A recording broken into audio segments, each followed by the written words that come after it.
Welcome, ladies and gentlemen, to Working Title Sports Show. How's it going?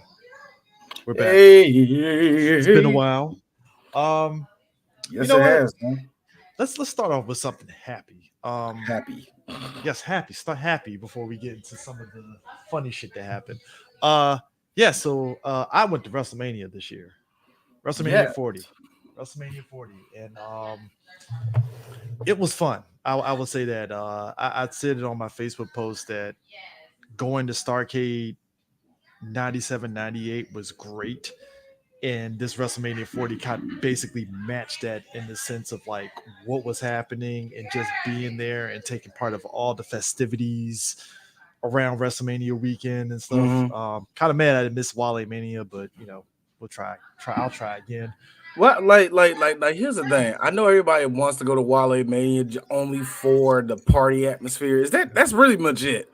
That's It's a pretty party much it. atmosphere, And and this, pretty much all the black wrestlers roll up through there well, anyway. of So course, yeah. We got to make sure all the Negro wrestlers are and a couple Samoans. a couple Simones. They're one of us. Yes. Apparently they're one of us when it comes to us partying and all the rest of that. But But that's yeah. really there. So It's a how chill so vibe. It's a chill so vibe. So let's get the elephant out the room when it comes to that. How cold were you night one? I'll just say for both nights actually because it matched. Oh, both So both here's what it nights. is. Okay. Getting there at 4:30. It's nice weather, a little breezy, but not cold. So the pay-per-view started at 7, right? Mm-hmm. 2 hours into the pay-per-view is when that cold was kicking everybody's asses. Mm-hmm. But the thing of it is, I doubled up, so I was fine. I just had my hoodie on and stuff. But other than that, I was fine. But a lot of other people that was wearing like shorts and stuff there, I don't know how people do it. I like see that's like see I can understand like the fans that are probably close to the ring because they had heat lamps Yeah, underneath Coastal there. Rain, they had heat lamps for They sure. had heat, they had heat lamps, and of course, just the lights alone, they're going to produce some heat because those aren't basic ass lights. Could you see everything? Because I know even Oh if you yeah. couldn't look down at the ring, they had Oh no, screens. Of it course. was kind of surreal because like I'm like perpendicular to the ring, so I saw everything, including like our Truth and them and how he won that little tag team ladder match and stuff. So I'm seeing everything. Our Truth and them Mhm. out. It was great. It was a good vantage point to see it, and it's kind of surreal because it's like compare that to watching it on the Peacock, right? Where you're seeing it, you're seeing all the different angles. When you're watching it live and seeing it transpire, it's like night and day difference. I bet it would be, man. And I'm Especially going the to intros, act. especially the intros, man. For everybody, Uh, uh, so you seeing how you've been to two Starcades. Well, see, that's not see already. That's unfair. No, it's real not unfair bullshit. to No me bullshit. because That's I feel unfair. because for those that don't know, I know some young viewers that don't know this. Starcade basically was WCW's WrestleMania. It was and fittingly, it was always in December, like a couple weeks before Christmas. It was their Starcade. It was literally like Starcade. Literally was always sold out whenever they sold tickets. So there was never like empty seats at Starcade.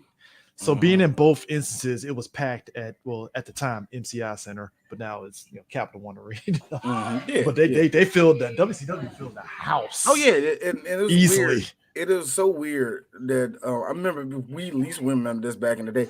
WCW had probably more fans in this area in the WWF, Cap but Center, they they were but they fill up like but I don't they know what. but the funny thing about it is that they would compete back and forth, and it's so funny to me. There is a bit of history in that stadium because the first SmackDown was in MCI Yep. Center. The first big show that AEW had was at the Yeah, a Verizon couple Center. couple of pay-per-views. You Because see what I'm saying? what Like was it Money in the Bank at there at one, or was it here's like, the and or that was it that like the smaller pay-per-views? it was always the smaller pay-per-views. They never did no big pay-per-view in Backlash, DC. I know Backlash They did came. backlash like what that was like 2011 or some Yeah, bullshit like that. 2011. I have no idea. Chris But Benoit was still but alive. it's so funny. They always have their bigger shows in DC, but they don't have big pay-per-views in DC. And because of the weather we saw it because they put it up they put it up there on the screen how the weather was. Angie just my wife just off the break. Like, you can't tell me they can't do this shit in DC. Just to get it out the room for anybody that's in the DC area. The only reason why that won't happen is because they need to fix that stadium up. They really need to fix up FedEx if they're going to do it. Number two, I think it's going to be murder traffic wise, no matter what. It's going to be murder. But I really don't see a lot of people being like, that ain't a sexy place to, have. But that's why. But like, I mean, they were talking about next year because you got to think about Minnesota or they might do Minnesota or Vegas, and I'm like, Vegas is going to get it. Vegas should get it. But here's the thing: you like warm. See, Philly's in Philly. Now, hold on. If I'm mistaken, the Lincoln's right there in Philadelphia, right? Oh, it's right there by That's 95. What I'm saying. Right by 95 in the airport, which is surreal because we're watching the matches and we just see planes landing. Flying over and shit. This guy like one of the things that I do miss is like going there. I was next to older couple that been going to these events for so long and stuff, and he was like, they're from Pittsburgh, and he was like, yeah, it's cold, but it ain't Pittsburgh cold. And he was it ain't Pittsburgh cold. He retired from watching Pittsburgh games. He's like, I can't do the cold anymore. This is not. And I asked him, I was like, so what's the coldest you've been? He's like, oh, it was -3 in Pittsburgh at one point during the game during the Roethlisberger era. It was like it would hit -3 in Pittsburgh for some Monday night games. Especially those Monday night games. Yeah, the Monday night games in Pittsburgh. Oh God, that's why a lot of when Pittsburgh is scary as a team, nobody wants to play them nobody wants to play them at nighttime. I don't want to play in Pittsburgh. That breeze that just like somebody beat that breeze's mom and is just angry at everybody type of like, no, man, ain't nobody trying to come out there for that shit. So us being up there, but that's my thing. But like having it in DC is not going to happen. Even though, just real talk, the stadium's right there on 95. Yeah. It's not in Washington, D.C. And also, we know how the hotels look over there. Fuck no, they ain't going to put it over there. Yeah? You're about 50-50 on good hotels. Basically, if you're on the Largo side, good. But here's the thing. Landover Capitol Heights? No. You got to cut through the ghetto to get to that bitch. That's what I'm saying. I don't think that, like, especially on the Landover side. Now, let's say if the you're the Landover Sea Pleasant side, man, come on, bro. Now, if the Washington football team stadium had originally actually went to Ashburn, we could see a WrestleMania in Ashburn. I wouldn't believe they do it in Ashburn because, again, that's too far away from the city. It's too far away from the airport. Good hotels. That's the thing. Again, Chris, you got to realize you got to be close to hotels and close to amenities and all the rest of that shit. You know how that goes. Because I mean, that Chantilly Dulles Airport area is nice, but it ain't DC. It's wide out. Again, like you said, it ain't DC.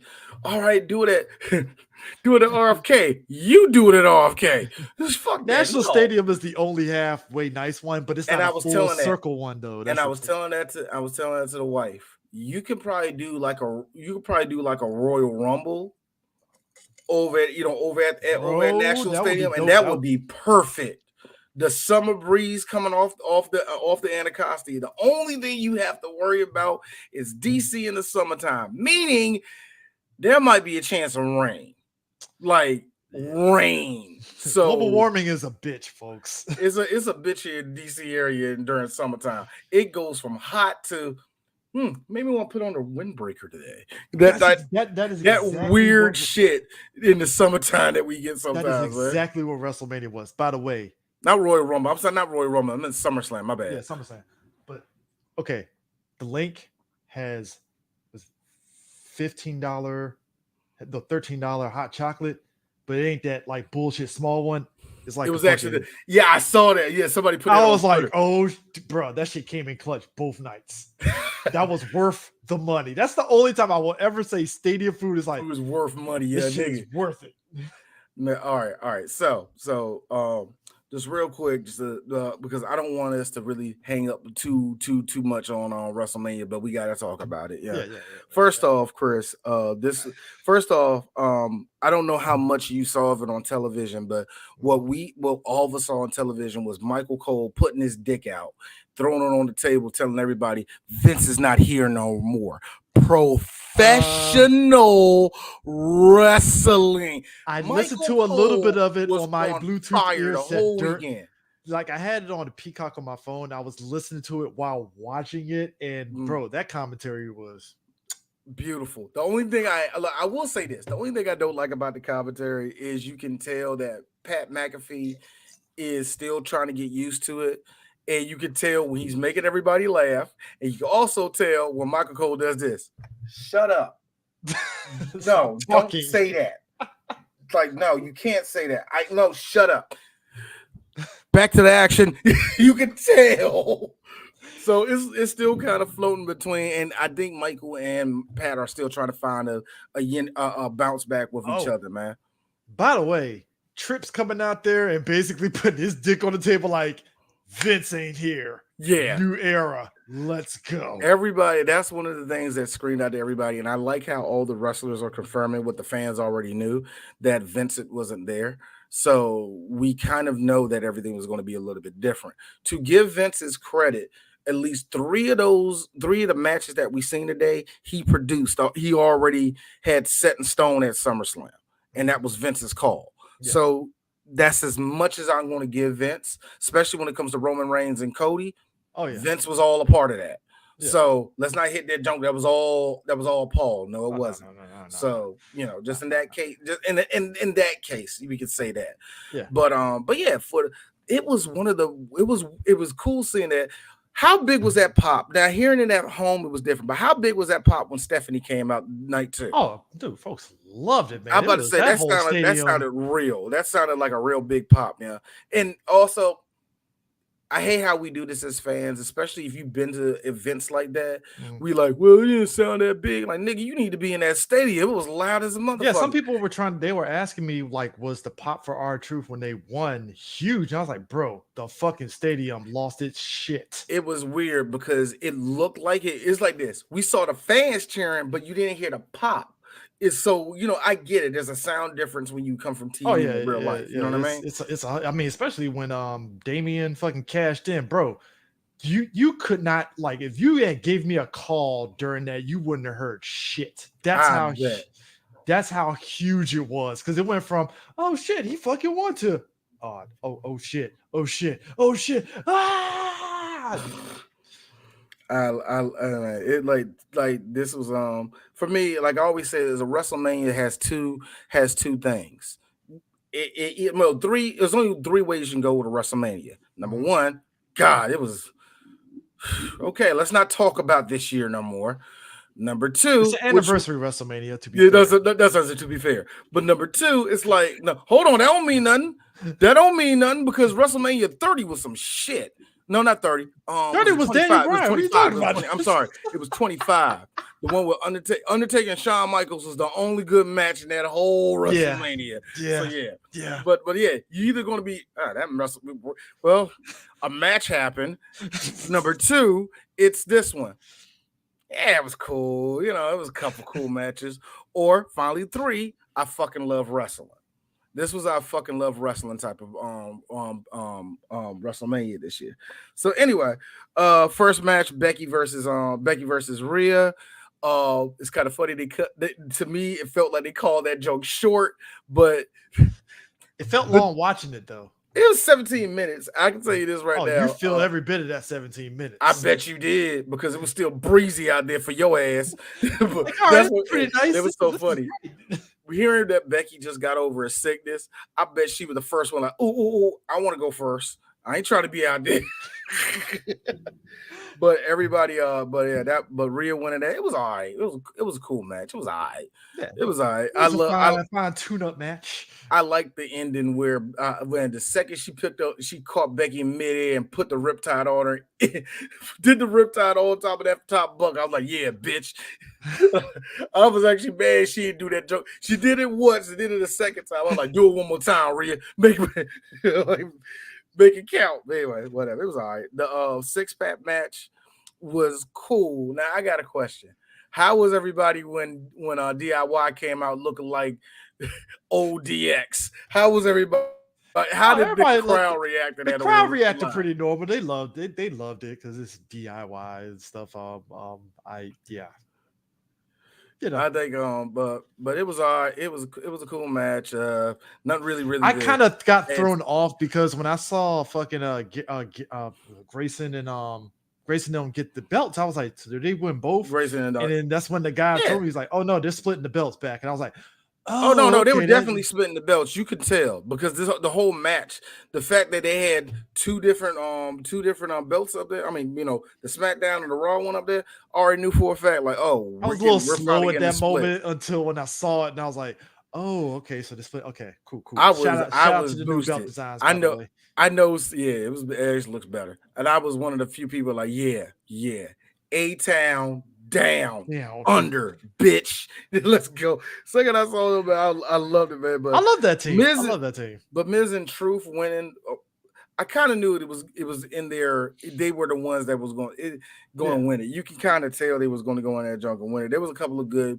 spots in the junk. It was all right match, huh? The match that happened,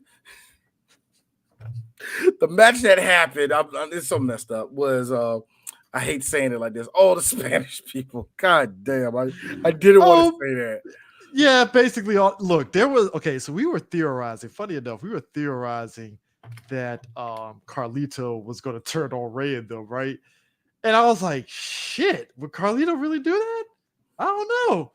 And then as the match was going, I was like, shit, maybe Carlito is going to turn. And I was like, oh, that didn't happen. Next thing you know, we see Kelsey and Homeboy show up, and I was like, oh, I can't. Philadelphia. Here's the fun part, and I learned this from being on the other show. I was I did a show, our boy Cam. Which, by the way, I will. I watched that scene about the fucking. Oh my god! You mean to tell me? You mean to tell? No.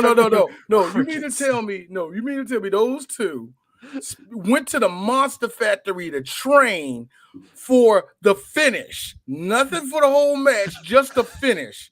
They trained at the Monster Factory for 2 weeks. I'm like, dog, can they do a bump? All right, get them in the fucking ring.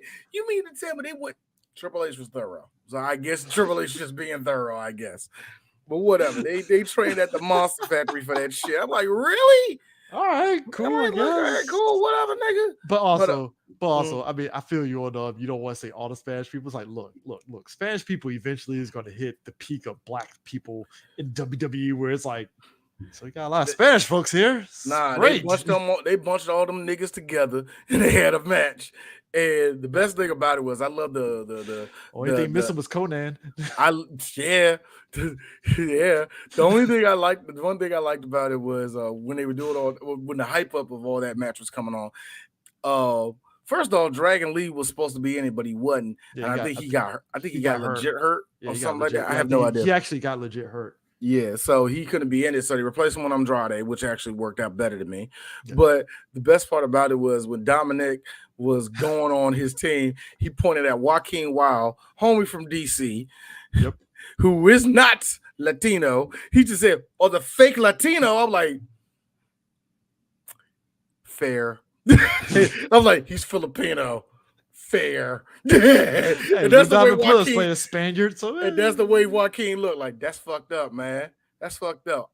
My family made Spanish dishes my whole life. Just because we cook. Look, hold on. This is something that Filipino people can say. Just because we cook fried chicken better than y'all. But he had the best spot in the whole jump. Joaquin had the best jump. That nigga leaped. I love that, man. He yeeted himself. Speaking of yeeted, the worst match of the weekend happened. And who knew it was going to be Jay versus Jimmy? That was the most. It was dead on TV. How was it live? Let me tell you something. Congratulations. We've made progress in wrestling. When people take a piss break during this match, when it used to be the women that gets the piss break, oh no, it was Jay and Jimmy that got the. So you mean to tell me that Jay and Jimmy got the piss break? They deserved it too. It was a lukewarm ass match. Oh dog. My god, that was room temperature water levels of like. All right, cool, I guess. My question, all right, it reminded me of the famous story, he tried to fuck on me story from Cody. Yeah. The beginning part of that story was the best one when Michael Hayes would have all the before the match started. So what y'all gonna do this match? And Cody looks at Michael Hayes with all the confidence. we're gonna blow the fucking roof off. I guarantee you, when they were sitting in the gorilla, about to go out there, Triple H like, all right, we can let you guys do this whole match. You ready for this? Man, you ain't gonna like you match Jimmy like, man, we about to kill this shit. Yeah, we about to kill this shit. And went out there and did 4,000 super kicks. I don't even remember the finish. I don't remember the finish. Dude, that's how bad that match was. They both had fire ass entrances coming. Fire like, oh, I was thinking when Jimmy came out there, I was like, all right, Jimmy. And then Jay came out there, the whole crowd. I saw everybody, doing the yeet jump. Yeah, you know what I mean? I thought it was gonna be hot. Oh, we thought it was fire, and then it's like, boy, and Chris, right. I knew it was in trouble when it was in the first few minutes. They were going, and I think Jimmy or Jay, I don't know which one, got whipped into the ropes and came in and got hit with a super kick. And he staggered back, came back. Next thing you know, another super kick. I'm like, don't do what I think you're gonna do. It kept going. That was remarkable. Remarkable how that match was so flat, Oh my god! I don't even like I said. I don't even want to talk about it. It was just like it was just like once it ended, it was like, well, all right, next match, let's go. Let's keep this going. So the black people versus so the black girls versus the girls from the Pacific. Real talk. Black girl magic, and all that. Here's the thing. You know me, I can be a little bit more real on this show. Jay, you have a year with me, girl. You have a year with me, and if you're still the same, you better be fucking Goldberg at the end of the year. No, I'm saying this because Jade has already showed me. So it's just gonna be 4 moves, huh? Hey. Here's the thing I learned about wrestling. John Cena, she might get 5 moves. That's what I'm saying. This is what I'm saying. This is wrestling, and Lex Luger showed me one thing. Don't do Lex. No, shut the fuck up. Lex Luger showed me one thing. If you got the body and you could do your 5 moves, and then within those 5 moves, 3 of them make everybody go, ooh, you will live. Goldberg's the same way, and Goldberg, spear, you only do 2 of them right. Jackhammer. You only do 2 of them right, is the spear and the jackhammer. Sometimes the jackhammer, but still, Goldberg got them right, and he got over. That's why I said Jade has shown me everything that I need to see with her. I love her. But real talk, boo, I'm not going to get no 5-star match out of you. I'm not like that. I will agree. Her and Nia's going to have the IWC like this. Oh man, they are. They're going to be pissed off, and they should be. The only, like I said, Jade, she got a year with me. Yeah. She has a year with me before, and I hate to say this, she better have a personality. I'm gonna treat her ass like fucking Sasha. You know how much I don't like Sasha, so that's what I'm saying. I'm giving her a year. I was like, Naomi, TNA did you right. She did, yeah. You did. You know what? I love you. I want to see where this goes with you. Yeah, here's me. Hey, Naomi. You didn't learn no other moves when you was on TNA. You didn't. Okay, cool. Again, I'm not asking. Here's the thing with Naomi though. Naomi's more entertainment wise. She's more entertaining and all the rest. She knows her lane. She's not gonna. She ain't about to be, doing the Cobra clutch and cradle that shit into a motherfucking stretch and cradle that shit into a power bomb. I'm not gonna see that. Now Bianca, on the other hand, she the bitch. She that nigga. She her. That's her right there, yeah. That's my girl, yeah. Bianca's gonna be Bianca. So there was that's my grade of the black girls. there was a trajectory in which I took pictures of when they came down the ring and stuff, all the different angles, and the amount of black women that don't watch wrestling at all that were liking that picture. Clearly, Tripp saw something in that was like, perfect. Yeah. I think here's the thing. I know every girl. I knew a bunch of black. There was a bunch. I've seen a bunch of black fans that didn't hop on like me. They didn't hop on the bandwagon of Mercedes like that, for whatever reason, for various different reasons. But it was so amazing to see the last 2, maybe 3 years with Bianca, how black women just kind of flock to her because she has it. Period. Just period. You know, and everybody had a black moment with her. My black moment was her when she came out with the band and she came out wearing the drum major junk and she was swinging that shit. Nigga, I was crying. I was like, oh my God, where the fuck was this when I was a kid? And then last year when she came out with all the little girls, my wife, she just sitting there like, where was this when I was a girl? Like she gets like I get that. And even with Sasha, I know when some girls see Sasha, it's like, you know, so it's kind of cool. Especially when she came out in that Sailor Moon outfit. Nigga, the amount of women that lost their shit. Not for me. Because she did a split. It's like, bitch, you ain't got the ass to think you. But it was the outfit, D. It was the outfit, D. It was the outfit. She came out as Sailor Moon. You're a weave, and why do you think that anime is gonna win me over? Look. Women say that men are easy. Now, hold on. If she came out wearing, I bullshit you not. If she came out wearing an ultimate muscle mask, Sasha won for D. All I'm saying is, look. My girl ain't here. Jade in the short hair. I was like, okay, all right. Jade to be, because I was never, just real talk. I ain't a big dude on muscles when it comes to girls. I ain't big on it. If you got it, some of the guys, you rock it. You got it and you rock it. Cool. One of our friends and some other dudes that I know that are bodybuilders. They love her. They love her. Oh, Jade, come on, man. I wonder how many reps. I remember how many reps she does. like, man, y'all weird with y'all horniness. That is exactly how it is. Like I said, it's so she weird. She does this, and it's like, oh man, look at her traps, man. It's like, all right, whatever. I'm not hating on that. For me though, with Jade, it's more of I see all that, and it's when she smiles. It's like that's a beautiful black woman. She has. That's how I feel with that. She has quiet charisma. She has quiet charisma because, like I said, she got fucking 1 year with my ass before I start dragging her. Look, it ain't me hating. It's me being a fucking critic, right? Because if I'm look, I'm at the point now. You know how I don't like Nia.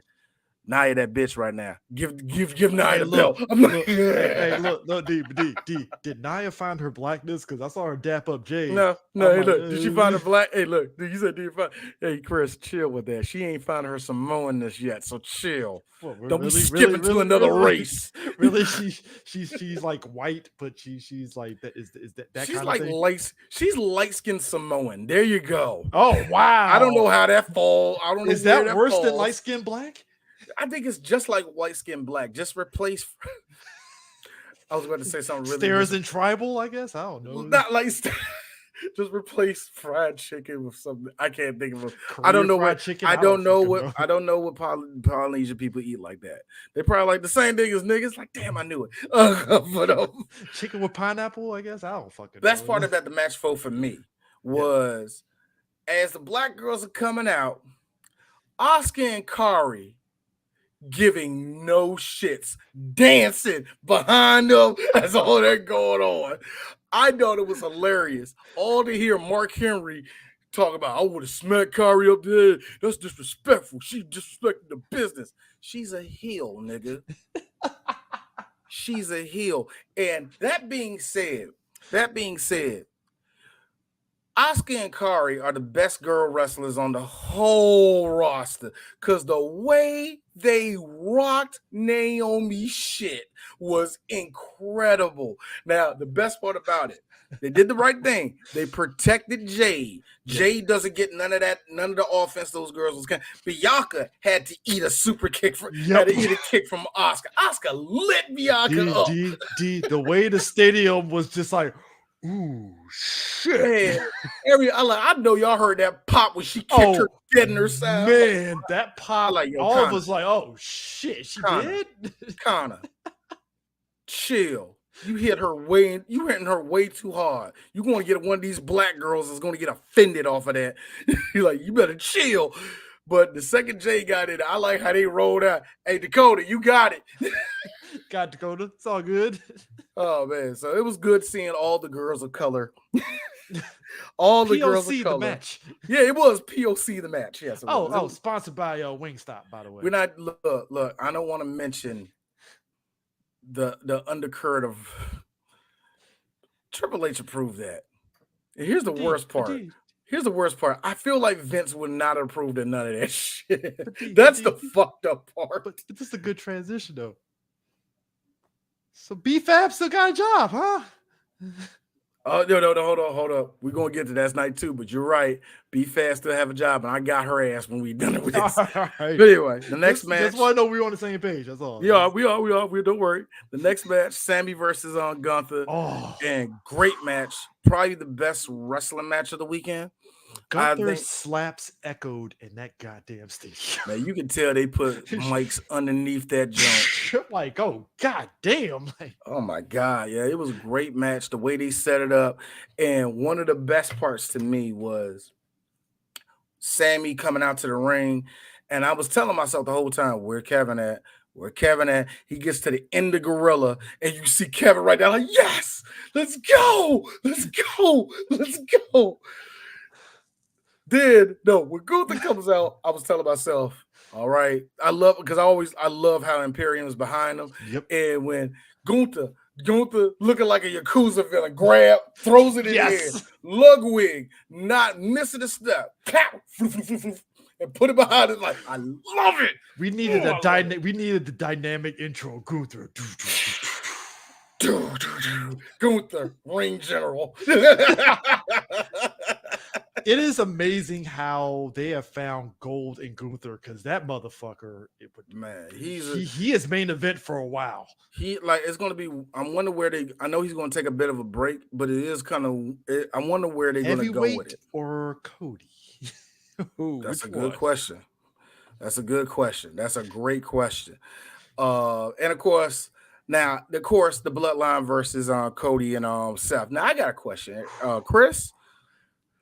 I don't care for The Rock like that, but how loud was it? Oh, it was loud. I bet. The Rock looked like, for the first time, he actually looked like he was actually in ring shape. Compared to No. I'm Kavit here. Look way better than what he did when him and John Cena went into the match. Look better than he did. He looked better than he did when he went against Punk. Yeah, so it's like and I think the greatest thing about the match is that you could tell, just like the Kevin Owens Stone Cold shit, they were like, all right, Rock, we know you are not going to be able to do this. So there were moments where it's like Rock and Seth are outside, the ring and stuff, and they're beating each other up and stuff. And I could tell, I was like, that is smart. Yeah, it was smart. Very smart. Have a lot of downtime, have enough downtime where you can breathe and do the rest of that. All right, there's a little thing on Fire Pro Wrestling where if you're fighting your man, you're fighting back and forth. Mm-hmm. When you get tired, your man will just automatically just slump his shoulders and then come back on offense when he regains the stamina. Mm-hmm. Me and my boys is like, yo, Rock the whole time. Grab. Yo, Rock's endurance was much better. I will give him that. It was way better than those last 2 matches, and I think he knew that. Mm-hmm. And I will give Dwayne that. But nigga was huffing and puffing that whole entire match. The false one with the Roman going for the spear, and when we saw Seth get up, I'm like, what the fuck is Seth doing? Right? We thought that Seth was going to take the spear, and when we saw, from my angle, when you saw Seth push both of them out the way, I was like, oh shit, I wouldn't have caught that if I wasn't live, because I'd be like, where the fuck did Seth come from? So it was nice seeing it from our angle and just seeing it just transpire. It's like, yo, this is so. Woof, like the only thing that gets me was the best thing. Now I don't know if y'all, of course you didn't hear it. Mm-hmm. You didn't hear it. You probably saw it, because you had Peacock on your phone and all that mess. Yeah. But the best part of it was the fact that Charles Robinson, 1, 2, you count 3, you're fucking fired. Oh yeah, we saw Rock pointing at him. I'm like, oh boy, shit. I loved it. Like, you fucking fired. Don't you better, you don't do that shit. Corporate Rock on the fucking deck. I'm like, Corporate oh. Rock. As much as I don't like looking at, because The Rock, obviously, and I told you this, Mhm. Patrice O'Neal ain't there no more. We can tell. We can tell a white man's writing for him now, okay? And he's not as funny as he used to be. So to give Rock this, he grew up around wrestling all his life. So the one thing he knows is to play heel. And I will give him that. This whole little thing, despite the go home, eat some crack, smoke some crack, the crybabies, him leaning into cursing because he ain't got nothing else. Yeah, that sucks. But the one thing I'll give him, when he broke out the weight choke and started beating the shit out of Cody, it was so bad. It was so bad to me. I was like, oh my God. The Rock made me feel something. Also, D, this nigga's actually a pretty decent heel. I kind of want that belt that The Rock had. Really? But the Mama Rhodes one? No, the one that he wears like he's actually a championship. That one. Oh, the fake one? Yeah. The fake one? I kind of want it. Ugh. You remember the Brahma Bull one he had? Yeah. That's all it reminds me of. It's just more gold. Yeah, it's just more golden. That's all. The Brahma Bull one went better than the Smoking Skull one. But let me tell you something. One thing that I loved is, Seth and Cody lost, right? And obviously, it was real dread in that stadium. At least that's the way it felt. Like oh shit. So it's a story now. Yeah. So it was interesting because I was sitting back and I was like, okay, I'm not on Twitter. I'm watching the show, so I'm walking out. I get back to my hotel and I'm watching the hot takes. And somebody pointed out after night one, like, there goes Cody with that face again of disappointment. Can you imagine if he doesn't win night 2 and it just does that? I'll be like, bro. They never here's the thing. I understand it. That to me, there are two things that again hot take right there. There are two things that as wrestling fans do. Either A, we're going to make up the scenario in our head that's never going to happen, which was that, or B, they did that shit. And this was not one of those moments. You mean to tell me you do 2 years of this shit just for Cody to lose? What sense does any of that make? Yeah, I mean, that's my thing. So I knew Cody. I think that's the cynical side of folks, just because shit happens. And but while we're on that belt, real quick, I will have to say the Hall of Fame was kind of special because it was in Philly. I do like the way they do the Hall of Fame now. It's right after SmackDown. So it's like, look, it's right after SmackDown. And Chris, you've been in a church like me where you be in the choir and then all of a sudden you got to change your clothes and go back and wear regular street clothes. So that's so I found out. I always thought for the longest time they always pre-recorded SmackDown and then the Hall of Fame was live, right? So one of the people that I was hanging out with, we were hanging out at the tailgate. He told me, "Oh no, SmackDown was live," and they immediately, as soon as 10 o'clock kicked, they broke that shit down. Boom, Hall of Fame immediately.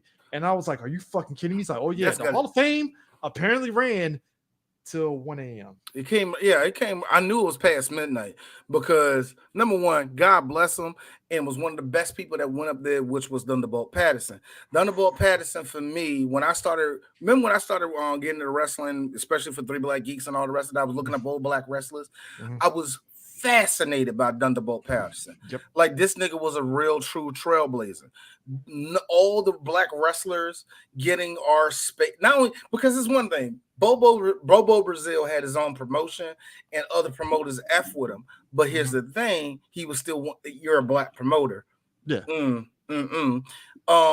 Ladd, of course, Ernie Ladd is Ernie Ladd, but he had Dusty behind him. Thunderbolt Patterson was just a wrestler. So he went from territory to territory, and he was like, no, you won't fucking pay me. You gonna fucking pay me, white man. He went through all that bullshit. But Thunderbolt Patterson, anybody knows history of wrestling, all that, he's very important. So to see that black man up there preaching the word of God, I was like, preach, nigga. I loved it. Bull Nanako going up, Nakano getting in. Oh, of course. I loved it. Yeah, it was really interesting seeing the Japanese girls had 3 different faces. Like Io was like, I was kind of young, but I know who she is. And Kari is like, Mhm. I remember in 1998 when she did blah, blah, blah, blah, blah. Oh, that was so cool. And here's Connor. See, I studied everything that she did. And the one time I put the makeup on, it was just like her. You can tell it was like different degrees of Oh, respect with those three. she aged gracefully. She aged gracefully. She aged like every other Japanese woman. I would thought wrestling and all that stuff would have caught up with her, but it's You like, know nah, what? I thought she. it would too. But if you look at some of the wrestling, the women in wrestling, Japanese women in wrestling, a Mhm. lot of them do age gracefully. A good example is um um um Mama San. God, Sakamoto, not Sakamoto. God, not Sakamoto. Yeah, Sakamoto. Yeah, Okay. Miko Sadamoto. She started when she was 18 in WCW, and she's like 40 something now. All she got is what I like to call MILF Japanese hair, where it's just like this haircut, looking like every mother in an anime, but she can light everybody up. But so it was great seeing her. Of course, man. Motherfucking Paul Heyman going in. Whew, Paul Heyman, Paul Heyman man. had a great speech. It was cool seeing Stephanie had the ECW had the ECW fucking hat on and shit. Yeah. It was cool shit, man. Seeing all that. So anyway, but night two, Drew and Seth started, and I knew they would have to start that. Oh yeah. Like Seth is one of those people like, nah, give me you either give me the last match or the first match. I've noticed that with Seth when it comes to WrestleMania, and it was actually a really good match. Ended the way it did. I like Drew, you finally won it, and I was thinking to myself, all right, yeah, it was kind of a short match, but they had to make it short. Drew sat his ass on that table. I was like, oh god, it's gonna happen. Now here's the thing. I don't dislike CM Punk. I Oh, I never like him. did. I I like him. fucking hate his fans. I can't stand his fans. His fans are like Jordan fans. I can't stand them.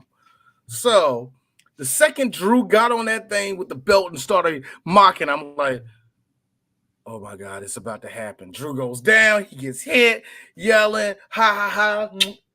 Ha, ha, ha, ha, ha. Next thing you know, bisexual Undertakers on music hits. I was like, it's Oh, actually bro, fucking we happening. lost our shit. Speaking of which, shout out to Drew for changing bisexual. He knew he can't say bisexual Undertaker on air. He said, "Yeah, bondage Undertaker comes out and beats me." I was like, "That's still good. That's even better. That is still good. Actually, you probably made it worse, but that's still good. Thank you for that, Drew." And Drew, and I thought to myself, as much as I hated it, because yeah, we wanted Drew to win. We wanted Drew to get that pop that he never got during COVID, right? He got it. But the second but Drew's sitting there looking all devastated, I was thinking to myself, fuck me, this is a good story now. Drew has purpose. Yes. Drew has real purpose. And here's the funny thing. Punk is going to get all his in through this whole time. And the second Punk, I know what's going to happen. The second Punk gets well, he's wrestling. Yeah, they're going to have that altercation and all that. Punk is going to do something, and boom, Drew's going to show up, and then they're going to have their blow off match at WrestleMania next year.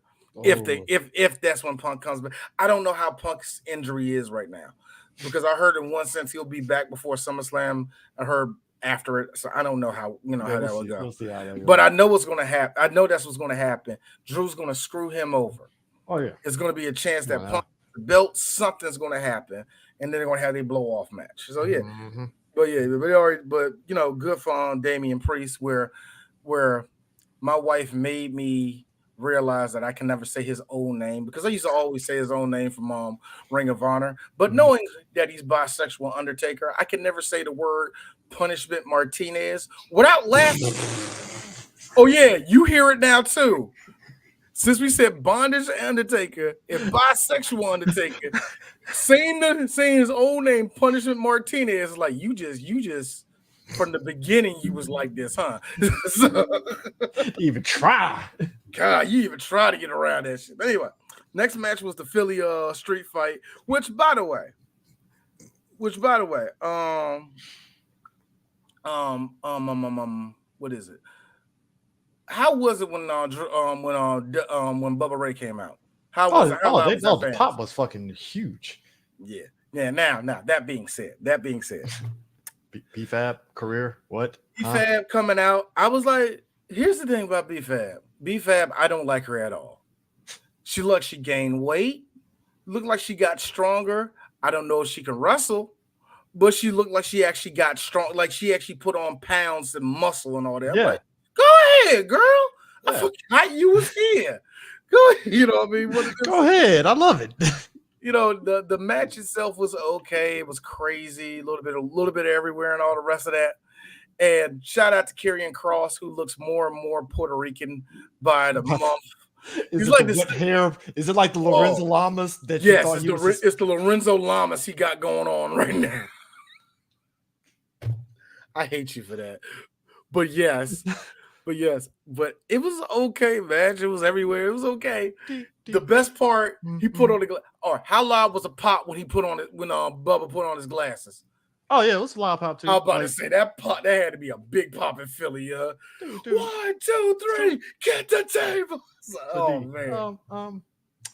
Authors of Pain. What do you do with them? Authors of Pain. I was talking to my wife Angela, and she said they weren't very good wrestlers, and I agreed with her. I be honest with you. They had probably a 2-year gap. Yeah. And Vince McMahon fucked it up for him. Okay. I'm going to say Vince McMahon or probably one of the writers up there when they made it to the main roster fucked it up for him. And also, I think one of them wanted to go back into MMA or some weird bullshit. Yeah. Whatever. Yeah.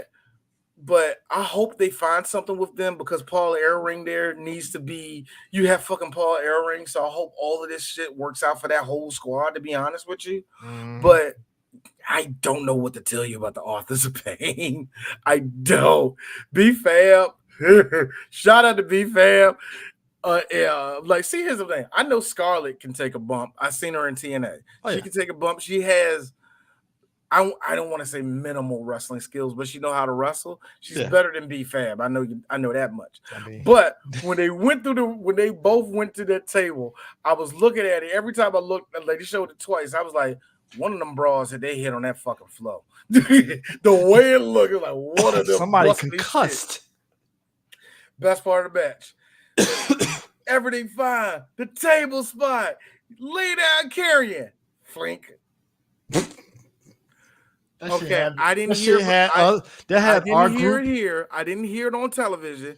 Was there a "you fucked up" chant? Over in the far corner, we heard "you fucked up," but it wasn't as deafening, right? It was just a group of us in our little section. We were fucking cracking up, just. I'm like, well, that was supposed to happen. You know what I wish happened? That they did the spot and he didn't break through the table just because it's in Philly. They would have did this as unison. I am the table. I was hoping. I kind of had hoping there was going to be an "I am the table" type. I actually had Evil Iori laugh rolling in my head when that happened. I was hoping that there will be a table not breaking just so the crowd could go, somebody, 1, 2, 3, I am the table. I was hoping, man. But yeah, it finally happened. Match was over. It was one of those, okay, next match, everybody. Those type of matches. Oh, that's how all of us were. We were like, well, that happened. And what's next again? My dad, I was watching this at my dad's house, and my dad actually got to see a couple of these matches. And the one match that he actually enjoyed because I had to give him background on it. I was like, okay, Dad, that guy right there, that's LA Knight. He is from Hagerstown, Maryland. His catchphrase is "yeah," but he sounds like every Maryland white man you ever heard. My dad was like, really? There's no "yeah." My dad was like, I like him. Like, yeah, I know, right? Like, I know. He's cool. And my dad was actually very shocked seeing the Slim Jim stuff, right? For it. He was like, wow. They kept that from Randy Savage. My dad don't like wrestling, but he knows me that I love Macho Man. He's like, they kept your boys thing. They're like, yep, they did, man. Like, I was like, him and the other black girl, Bianca. He's like, the black girl got it too? Both of them. He's like, wow, I know. Shit's changed. And my dad was saying, So the black presence in wrestling, it just it's just pulsated more. That's all. That's all, father. That's all it really is. You know, But yeah, AJ and LA it was one of it those was a matches. banger. People loved it. It was Man. one of those matches where I agree with some people. You probably didn't have to put that on WrestleMania, but you put it in WrestleMania because you didn't want to hype. You want to kind of. It's not like a match where everybody can take a piss break, but it's one to like get everybody excited again because you just went through 8 minutes of madness in that last match and the table snapped in half. So but yeah, that being said, it was actually a pretty good match, man. Yeah. I didn't catch all of the Logan Paul match. I'll be honest Okay. with you. I didn't catch all of it. I love the match. I caught the finish when Speed showed up. I caught it right before Speed showed up, and I was telling him it was so funny. Oh, Now, I got obviously, home. go ahead. Go ahead. Go ahead.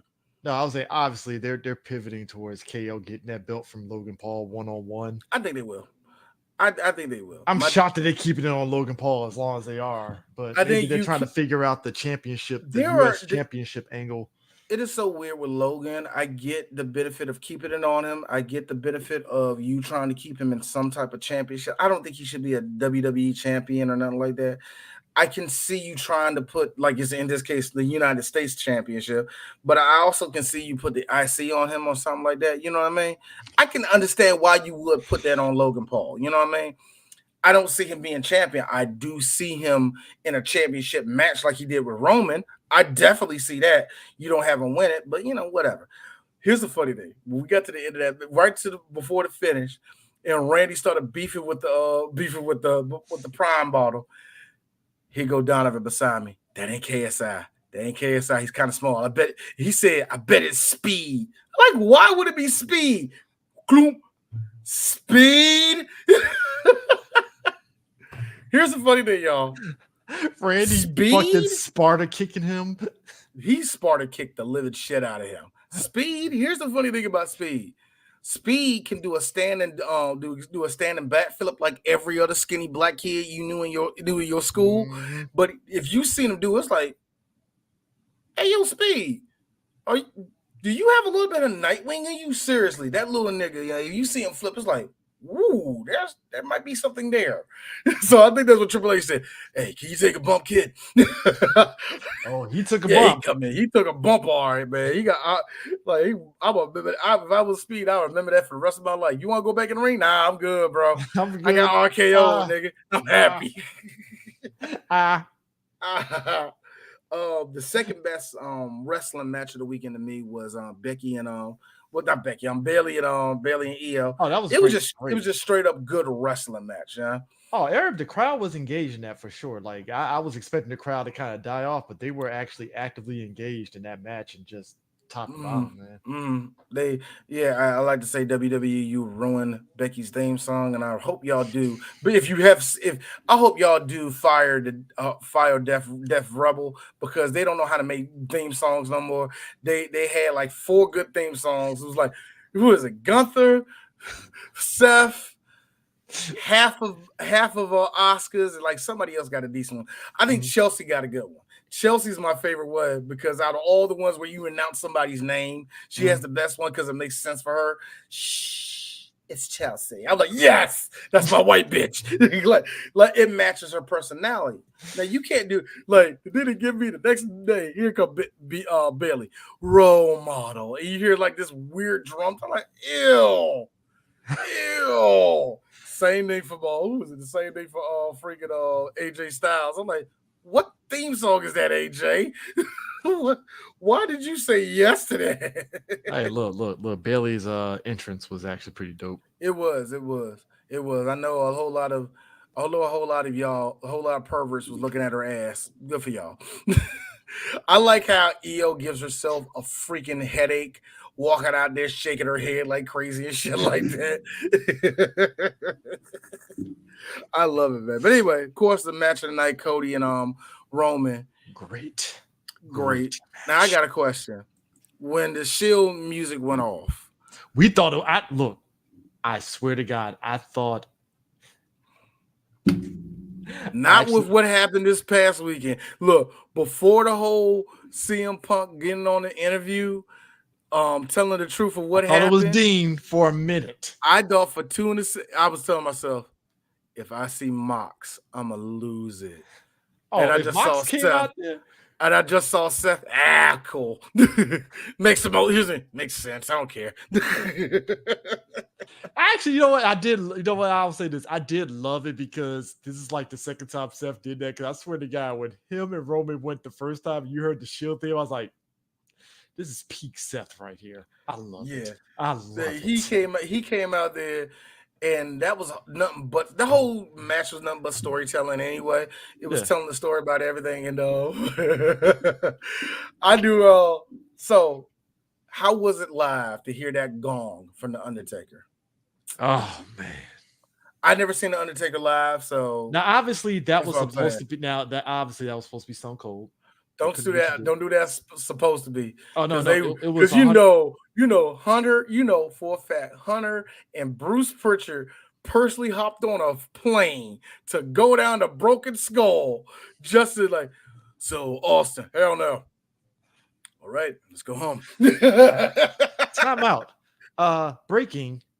So Grayson and Waller's tag titles look pretty dope as shit. They went very OG with the design. So there's actually two different designs with the Mm, Raw and SmackDown one. hmm All right. Okay. See, this is see. Everybody likes the gold belts. Everybody likes the gold belts, and I think that's what really kind of pissed off a lot of people when it came to the tag The team belts. nickel They were belts. silver and bronze. Yeah, they were silver and bronze and shit. Nobody I really get it. liked it. Spartans. I sure. I thought it was a decent design, but I totally understand. Like, yeah, get a new one. Yeah, when it was just the black, when it was just black in that, I actually did like it. But when they split it for the different color brands, it kind of threw it off a Yeah, bit. but I totally get. I totally get why they did that shit. You had But to, yeah, man. they went old school with the design, which I I love. like but yeah, because I was expecting it the whole time. I like he's saying, don't. Oh, but Undertaker, it was definitely different. Because bear in mind, like I went to some WWF house shows back in the day and stuff. So, but I never caught the ones that Undertaker was there. At most, Diesel was there and Shawn Michaels, things like The that. But one I never. went to, I think Undertaker was there. I think I did. I saw first generation Undertaker. So Oh, when he was quiet, looking pale, and that shit. Yeah. In peace. I saw that Undertaker, but I don't. But this one, but definitely seeing it when the lights went out, we were all like, "Oh shit, where's Undertaker? I know this Undertaker," and you just heard dong. It, bro. The stadium lost their goddamn man at John Cena's music. Cool. Oh man, I told it to Angela, and Chris jizzed everywhere. He's gonna be calling this, man. They kicked me out the stadium. Wow, John Cena came out. I saw the bald head. I was like, oh, I saw the bald patch in the back of the head. Speaking of which, that's John Cena and fucking Lil Wayne has something in common.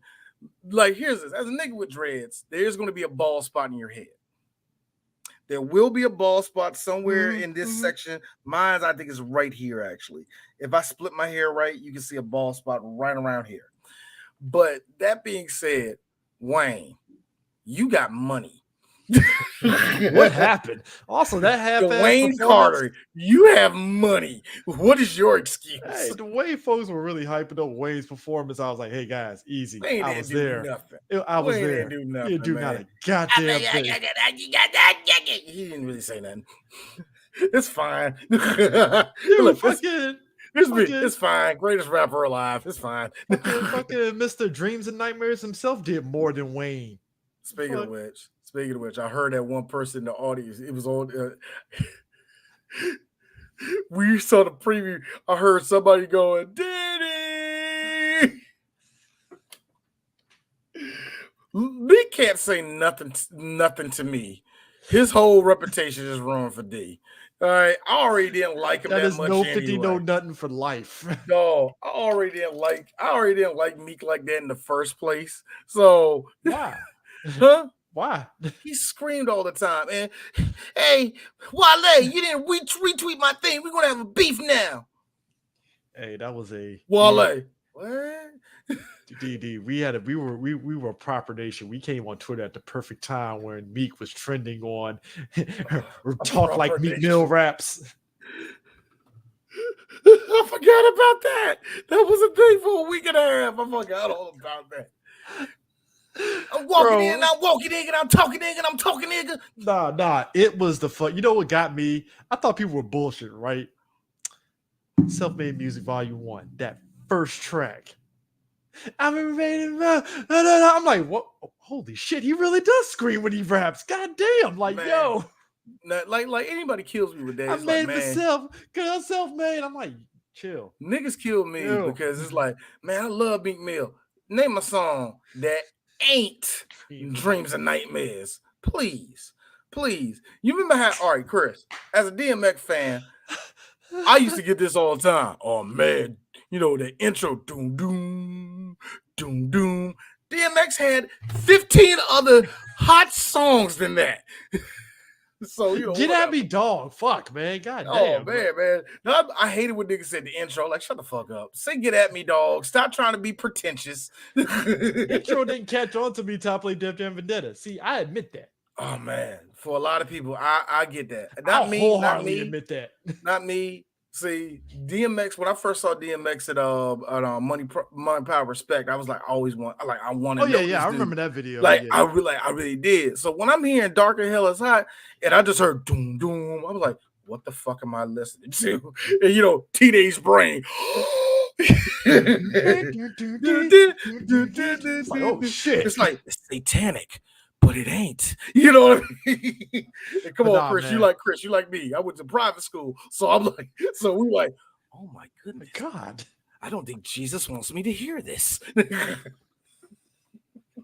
But the match itself, just see John Cena roll it was out actually there, good. the stare down with him and The Rock.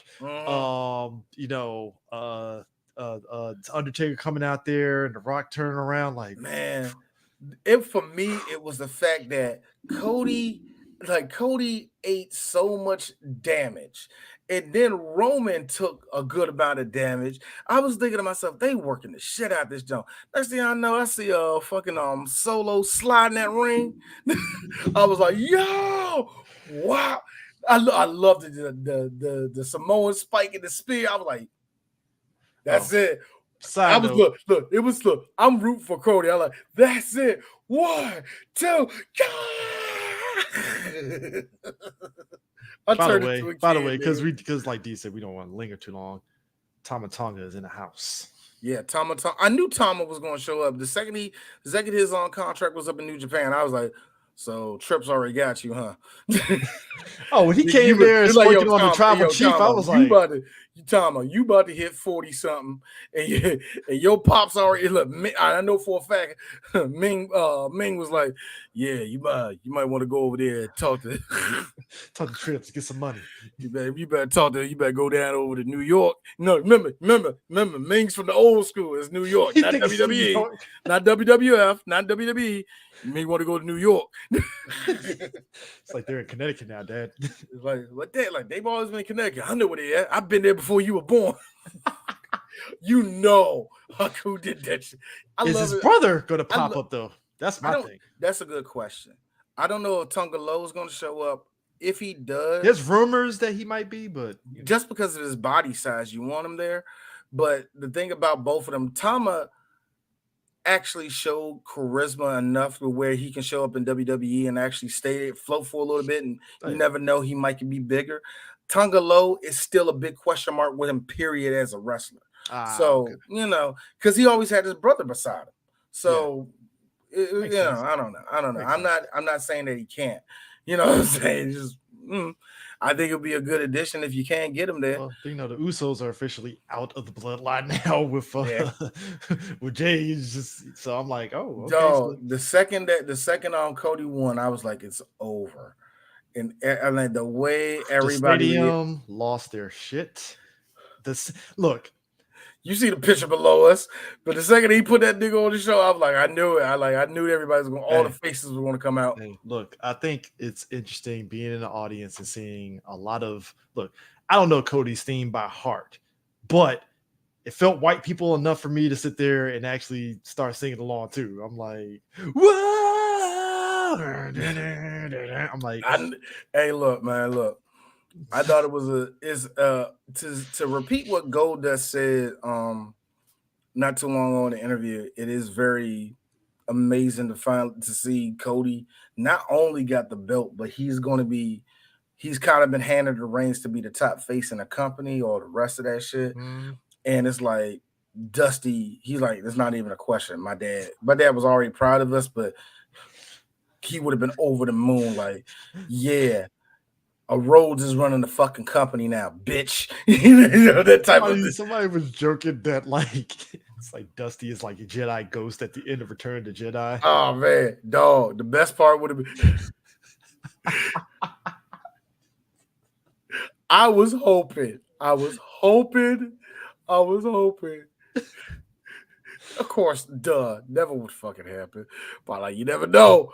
Like, remember when Rock cleared the ring right before Undertaker showed up? I was like, how crazy would it be? Like, yeah, what? America.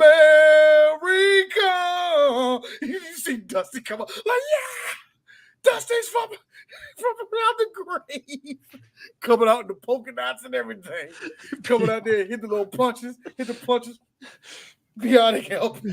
You would, oh God, I would have lost. The stadium would have been deceased. Like, oh my God.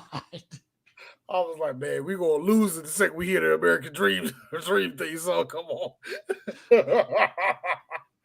But I think it's like I said, all that's cool. This was a very, very successful WrestleMania. I really hope they can carry a lot of the momentum, a lot of the freshness that everybody feels right now. What's going on in WWE? I hope it can carry over for a little bit. Because here's the thing: there's going to be low parts when it comes to WWE. It's just, you got a whole year until the next WrestleMania. Yeah. There's going to be low. I hope it don't get so low where people just do what we always do. We're stupid. The ratings suck. That's just be pulling stuff out of nowhere. Look, if WrestleMania is in Vegas by hook or crook, I think me and you got to go there. We gotta try to. I gotta try to. I want to go to one WrestleMania. Hey, all I'm saying is, if it's next year in Vegas, that might be my bachelor party. Your bachelor party? Oh yeah. Ew, gay. I think is it gay? Is it gay? I always say, like, blame USC for this shit. Like, yeah, we are here at UFC. What's going on? Yeah, it's my bachelor party. We at UFC 144. Yeah. It's not even a good UFC paper. I hate. At least WrestleMania, it's worthwhile. It's like, shit, dope. But I always hate it when they put a mic in a douchebag's face in the middle of Vegas and he says it's my bachelor party. You decided to go hate that. And you went to the UFC pay-per-view that probably wasn't even good. Like I said, you went to one of the basic ones. You didn't even go to one that was even memorable, yeah. What happened? Well, Frank Mir won. Like that, nothing really. This WrestleMania, you can say it's WrestleMania. Like the fuck, it's like, all right, cool. I saw wrestlers. I saw a lot of shit. Bullshit is gonna go be in all of Kansas City. Kansas City has no trees, meaning that it's just straight wind out there, bruh. Meaning that if they was that's cold, next level cold in Philly. If they were cold in Philly, I would dare you like the one thing I do hear this. I hear a lot of people say this. They can't have a WrestleMania in the Northeast no more. Fuck you. I want to have it in DC, but whatever. They can't have it in the Northeast no more, and they can't have it in the Midwest. I was like, why they can't have it in the Midwest? And I was thinking to myself, what's the big stadium out there? Well, they got a couple of big stadiums out there, and that's a good one, Arrowhead Stadium in Kansas City. Dude, they ain't no trees. It's just flat. I'm like, is this, man? Hold up. And then nighttime kick in. No, hold on. And before some dickbag says I'm sorry. Nigga, they had like 4 of them in Detroit. Yeah. Don't start that. Hold on. Well, only 2. I think 2 or just 1. They had 20 or 21 in Detroit, if I'm mistaken. Whatever. And before some dickbag says it, no, Sturgis doesn't count. Sturgis don't count. Sturgis was different. Sturgis was hell, and wouldn't the Sturgis was like in the middle of like spring? Was it spring or that was a summer pay-per-view? It was. I think it was a summer because it was the Road Wild was in Sturgis and kept look. Nash and Booker T have the funniest stories about Sturgis. Who's the best? Booker only because he's black and it's like a lot of white folks. You know what? No, the best was Stevie Ray. Oh, I liked it out there, man. Them white boys had beer.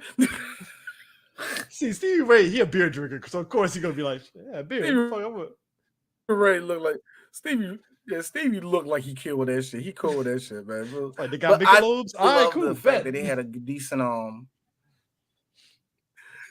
I think they will never have a WrestleMania in the Midwest. I don't think they would. I'm not saying they shouldn't. Like, you would love to have. Why? I know. You know why? It's cold. It's super cold up there. Wet Seattle. and cold. Ugh. Wet and cold. Yeah. Like you see, you at this point, you're gonna have to. I hate being that person. You're gonna have the same place they have the Super Bowl at. Yeah, San Diego. You're gonna have to. It's gonna have to be San Diego, LA, SoFi Stadium, LA, Texas, Louisiana, Miami, Tampa, Atlanta, maybe Atlanta. Yeah, Atlanta actually, because Mercedes-Benz Stadium, you can have it there. New York, it would definitely have to be Jersey side over at there. So, but no, it's like we had 2 pay-per-views in the cold now. I think they don't want to do that. Yeah, remember, they had it in New York, Jersey a few years ago. That was a bad pay-per-view. Yeah. That was bad on WrestleMania. But anyways, let's get to real quick. Last thing I was going to say on wrestling. I'm sorry about that. Last thing I was going to say on wrestling was the people that produced the matches. The people that produced the matches, these are the guys that were behind the finish and all the rest of that. The Becky Rhea one was TJ Wilson, Tyson Kidd. The 6-man ladder match, that was Kenny Dykstra and Jamie Noble that was behind that. Wow. Yeah, the Spanish people. The Spanish people, goddamn. The Spanish match, that was Abyss and the Hurricane. Abyss? Abyss. Yes, Abyss. Chris Parks and Hurricane, Shane Helms that were behind that one. Wow. The POC match, the girls of color, all the girls match, that was Molly Holly and my boy Maple Leaf Muscle Petey Williams that was behind that match. Nice. Petey Williams. Yeah, Sami Zayn and Gunther. That was Sean Daivari. Daivari was behind that jump. I didn't know that Daivari was even a producer in WWE. That was cool as hell to hear about that. Nice. And the Bloodline and Cody. That was Michael Hayes and Bobby Roode that was behind that. Ooh, Bobby Roode. So Bobby Roode found a new job now. Yeah, he loves it. And Seth versus Drew. That was Abyss again and Jamie Noble. Okay. Jamie Noble has always done these. Jamie Noble is like one of the people that everybody loves working with. So I expected that. The Pride versus the Uso match. And everybody said, who the fuck produced that Uso match? Because whoever did that need to get fired. His name is Jason Jordan.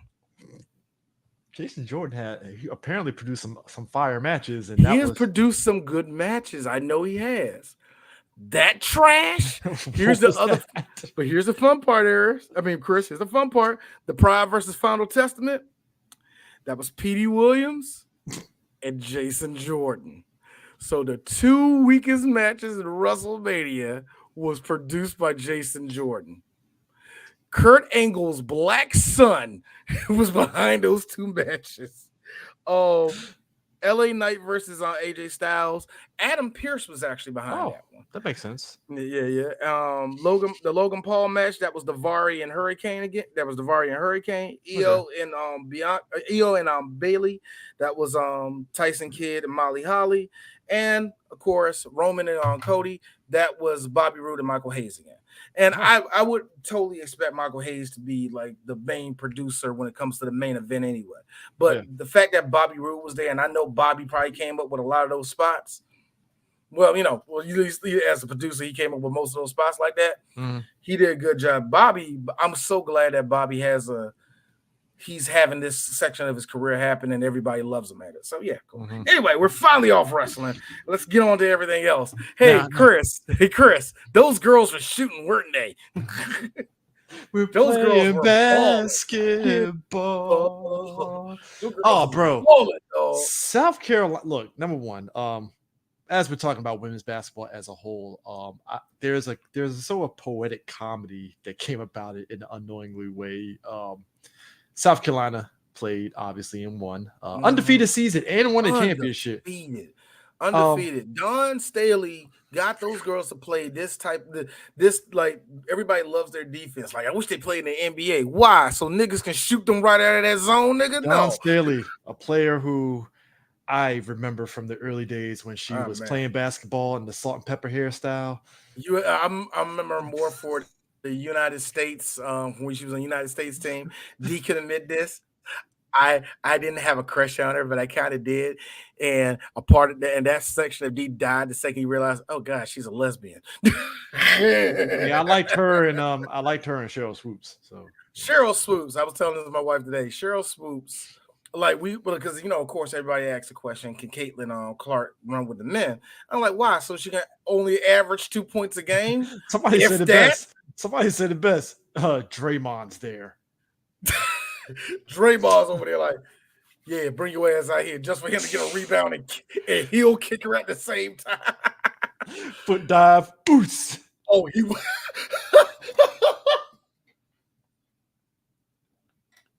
You're wrong, but Draymond would. I'm like, no, Caitlin would get 8 up. Now, that being said, Lisa Leslie, I think she would have been all right, but she would be one of the taller women, and she probably would have got messed up. Cheryl Swoops, I think Cheryl would have rocked with the men.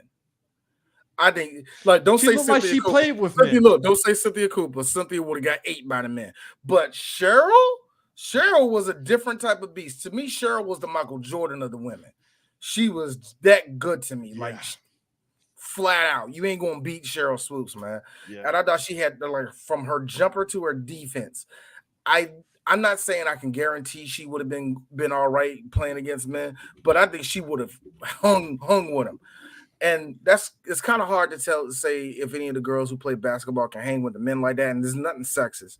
It's just one-on-one is one thing. Playing team ball and making sure that the coaches don't have a plan against the one girl that's on the court that can probably be open because the men ain't going to press her like that or whatever like that. No, they get coached right out. Clark would get her ass 8 if she went to the NBA. Yeah. And I'm sorry. And I'm not saying that she can't keep up with the dudes, but she can't keep up with them. She's going to be a point guard. Drew Holiday would be her worst nightmare. Drew like, stop it. That's cute. No. Oh, man, you better come off that bench. Time out. You better be glad the Marcus Cousins ain't still out there. Yeah, like second she come on and she come on the court. Oh shit, the white bitch out here, y'all. To be honest, though, I do want to see some of the taller women in the WNBA go against some of the men. That would be curious. I'm thinking like Della off the Mystics. Can Della play against them? Like Della Maybe. Get 8. Della will get 8. Can Brittany will be just a regular forward, and I think she will get exposed against the men. Unless you're going to have her be a spot-up shooter, which she's not. That's what I'm saying. There is a chance for Caitlin, if she wins in the NBA, she could be a spot-up shooter. But eventually they're going to know that's what she is. Yeah. And it was like, okay, this is what we're going to do. Let them give her the ball. They're going to do that type of defense. Go ahead, shoot. Prove it to us. But I think the bigger conversation that was interesting that came up out of it was obviously me and you talked at length about the WNBA players being paid more. And somebody brought up a good point, and I didn't think about this. There was think about it like this.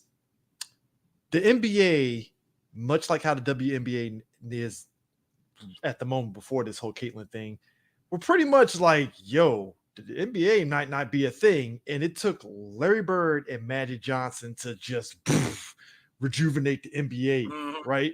And somebody was like, they feel that this Caitlin Clark thing and Asia Wilson and all of them, they're going to be the ones to kind of I wish Angel Reese. I wish Asia was the one for that. I thought she was going to be the one for that. Anyway, go ahead. Angel Reese and Caitlin Clark and them, these next group of women. This was a nasty ass draft class, though. It could definitely it could really put the WNBA kind of like how Larry and Magic did it. And this time around, it could really, because think about it, WNBA ain't even 30 years old yet. So it could definitely hit those things of what we want out of the WNBA in terms of money and all that stuff. It's just it felt like it needed something to hit its stride. I feel that there's a lot of things that just failed the WNBA, and I feel that blaming the men and blaming the ratings are kind of not what you want to do. Got to promote your And I thing. and I also feel that the fans' perception blaming that the girls can't dunk or is not exciting, that's bullshit too. I have I been to so really many. The I, fact that I have paid more attention to women's college basketball more than men's college basketball speaks volumes on like. that speaks volumes more on the men's college game Okay, true. diminishing. There's an importance that's been diminished, and I think a little bit is that's on the NBA because the NBA just told these niggas you got 1 year, and a lot of the ones with talent give that 1 year and they out. Hopefully, everybody hopping through the transfer portal can make a lot of stuff more exciting. And the WNBA, I think it benefits for the fact, like you said, a lot of these ladies will do 4 years of college before they hit the WNBA, and it's that thing of like. Somebody said it best. I think we've hit that point to where you could actually do a WWE thing with some of these ladies and tell a story with them that's going to get people to be like, yo, I got to see this person. It sounds corny, but you're right. It does sound corny to do that shit. Like, oh man, make a story. Because you're right. The men's side is literally the men, like you said, you're right. The men's side, it's like some of these players just do 1 year, maybe 2 years of college, and boom, they're off. And the women is a story like, oh, she did 4 years here. What got her to go into the WNBA instead of this? And it's like you can get something off that to kind of like Angel. I need to check this out. To me, was Angel took a bet on herself because she played for Maryland, and she took a bet on herself. Like, nah, I want better playing time. I want a different coaching style. She went to LSU, which was hot, which was a hot place to go to. She went down there, almost went to the ship 2 times in a row. I say almost because. Shout out to Iowa. I knew Iowa was going to eat up LSU. I knew they were going to do that. Yeah. Yep. They shot them girls to death. And I was telling myself, who they got to see? South Carolina. I'm like, welcome to Brick City. That's what's about to happen. Oh, that happened. Caitlin ain't about to see that rim for shit. That's what happened. Real quick, that second half, though, too. What's her face locked Caitlin down? Oh, I forgot. What's the name of South Carolina? I keep on forgetting. See, my other problem is that's my fault. But I know a lot of guys do the same thing where they blank out on names, and I know a lot of y'all do this shit too that I don't like. You only like the pretty ones. Okay, I do it too, but shut the fuck up. You can't do that because usually the ugly girls got the best game too. And she got a mean 3-pointer. God damn, got a mean ass face too. That's why I don't like the WNBA. I hate niggas that Camilla. Oh Camilla, yeah. Camilla going to Chicago, man. Chicago. I knew they were going to eat, man. Bro. The Mystics were this close to getting Angel Reese. Apparently, I think they didn't want Angel. I would have. I'm kind of shocked. And I don't blame them going for Aaliyah. I thought Aaliyah off at UConn. I thought Aaliyah was one of the underrated girls during this whole little storm of like I said, this whole draft class was nice. I thought Aaliyah was one of the underrated ones. Hopefully, the Mystics can actually build her up and do something, man. Yeah. And yes, dude, Big Ten women's basketball, nasty nigga. It's a nasty ass conference. I love it. Them girls ball, but SEC is just as good too, of course. But still, yeah, man. I really feel as though that you have to build up. You're right. You have to build up a story around it. I do not like that. There is an ism here, which, of course. So y'all gonna jump for the white girl and not jump for the black girls? Cool. But here's this. I'm not going to make that a whole little narrative because I hate how people make that a narrative. And remember, that whole little thing between Angel and Caitlin, oh, man, that started a race war for no freaking reason. It's basketball. Look, it's going to be like that. Get over it. That's real. Basketball is sports, period. Racism is rooted in there. It always degree, is. and we all it will. Depending on the matchup, sometimes we perpetuate it because let's be real, that South Carolina Iowa thing, we were kind of on a race war tip. Like when Angel did that, I was like this. Them crackers are gonna eat her alive. I made this joke. I did make this joke about Angel. I gotta get it off my chest. Angel looked like she got an older boyfriend, and when you bring up the fact that she got an older boyfriend, she gets mad at you. She just looks like one of them girls to me. How old your girlfriend? He 31. Why? Why do you care? Why do you care? I'm all right. I'm making money. Like, chill. Shit. I'm playing. I don't know what she like. I thought Angel was a lesbian for at least 2 years. I'll be honest with you. I Apparently, mean, you know. apparently she got a boyfriend. I don't know, man. But nah, but seeing, Them little like I girls to said, me, man. like I said, the draft, seeing Dawn Staley, you know, basically just I mean, look, I she felt like is. this was Dawn's year. Oh yeah, Like Dawn stepped up. Like no, like, we're and going there are plenty undefeated, of and we're gonna really win good, this. and there are plenty of good women's coaches out there, and we're starting to see some of them floating to the NBA. Mhm. And Dawn, I don't know if she's going to be that person. Is she? I think Dawn is like, no, I want to be good where I'm at. I want to be good where I'm coaching. I think, and because it's hard for women to coach the men's game and vice versa to me. Yeah, You know what I mean? I think if you're a man coaching the women's game, there's going to be a stigma, and I think the same thing on the other side. But there are some of these coaches that, oh man, some women I know when they come into the NBA and they coaching men, the men's like, yes, ma'am, go out there and do the damn thing. You know what I mean? We seen with my boy Gino when he was at motherfucking what's in UConn. Had them girls rolling. Him and Pat Summitt were rivals for a good reason. And so yeah, I think Dawn is like, nah, I want to be the next Pat Summitt. yeah. I don't know if she's going to be the one to be the next Pat Summitt, because you got my girl over here in Maryland. What's her name? Not Brianna. I think it is her name. Yeah, but she got a pedigree. A lot of these female coaches got pedigrees, bro. So I like, yeah. That's what I was thinking. Liz Cambridge. Mm-hmm. I think she could do something against the men. I don't think she can. I think Liz Cambridge is just as soft as her other Australian counterpart, Ben Simmons. I really think she's soft. Did she feel me on Ben Simmons? I don't get that vibe from her. She's soft to me. She's soft. I really. Do you think she? Okay. Do you think she's one of those tall folks that like got over because bully. She's tall? She a bully, and then until somebody like not physically do it, but like punches her in the mouth in a way that's just like, man. Oh, she really isn't as threatening as I thought it was. She cooked because Brittany was over in Russia. That's why she cooked. I don't want to hear that. That's another thing. That's another thing. I dog that. Y'all, anybody know this show? I dog that Brittany, but I like Brittany. I actually really like her game. Yeah. But I just dog her out because she's the quintessential dyke that plays basketball. Yo, I still do not forget. I will never forgive Black Twitter for this. Her and KD was just having a one-on-one after she came back from Russia and all the rest of that. Mm-hmm. And she was like backing down KD, and she like slipped, and KD caught her. And somebody took a picture of that. It's like, they make a cute couple. I'm looking at that. Go ahead, bro. They look cute as hell. Go ahead. KD and her. Hold up. Did she have the short hair? Like, was she still? Yeah, she still had her short hair and all the rest of that. And she like slipped, and she had like, and the way she was smiling on, I was like this. Go ahead, bro. It looked cute as all the one. Go ahead. Go ahead. Like she has a wife at home. Go ahead, bro. Well, only thing stopping that from happening to you is KD didn't put a brush to his hair, so Are you ready for D? You ready for D to say something? Damn, you look just like my girl. Anyway. Anyway, look, if I know anything about studs that mess around with dudes every now and then, KD would have got in. If I know anything about studs who let a dude hit once. Speaking of which, we've talked at length about the I think all of us, or whether it's on the podcast or on social media, we talked at length about DraftKings. They're ingrained in the sports world. Trouble is afoot. And some people be like, nah, man, you don't understand. This could work. I'm like, you don't understand. This could be bad. Nah, man, because it's already bad enough we got referees hitting parlays in the middle of games. Habibi firebombing got a missile to if some robbers come through.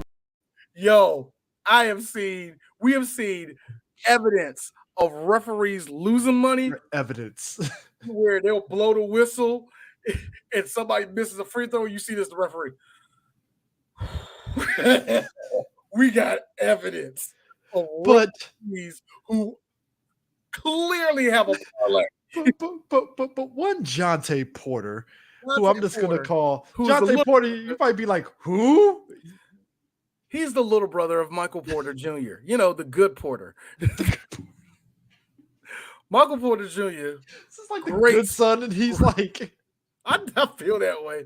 That's my son right there. The light one. No, the other light one. Yeah, the one that has a good jumper. Jonte. like Jonte, you are averaging 2 points a game. What are we talking about here? Boy, man? So you mean to tell me that this dude put a bet on himself? He bet on himself, literally. Bet on himself. Here's my thing: if you're going to bet in the NBA, don't do it on your team. Don't do it against the team you're doing. Be like, shit. What San Antonio lost? I had money on that shit. Do what the old school players did. That's what you don't think Michael did that? Michael had like 4 bets every night when he got on that court. No, Charles wasn't his game. I hate Charles. Hey, yo, Chuck, I need you to miss a shot. I feel he said that very subtly to him, and Charles was taking that as a joke. Today. Man, do you know Mike called me and told me he had to lose this game tonight? And you know Charles Barkley, just out of spite. Nah, the Suns is winning tonight, and they actually do. Like I said, that is such a damning. He didn't even get a cousin to be like, "Yo, can you just do this on the?" Did he get like a regular friend? Yeah, that was like clearly connected to him. He got a friend that was obviously going to snitch on him. Do the bet. This man bet on himself and even bet on games where he wasn't playing with the team. And that's the thing that get me. They caught you when you wasn't playing. That's the worst.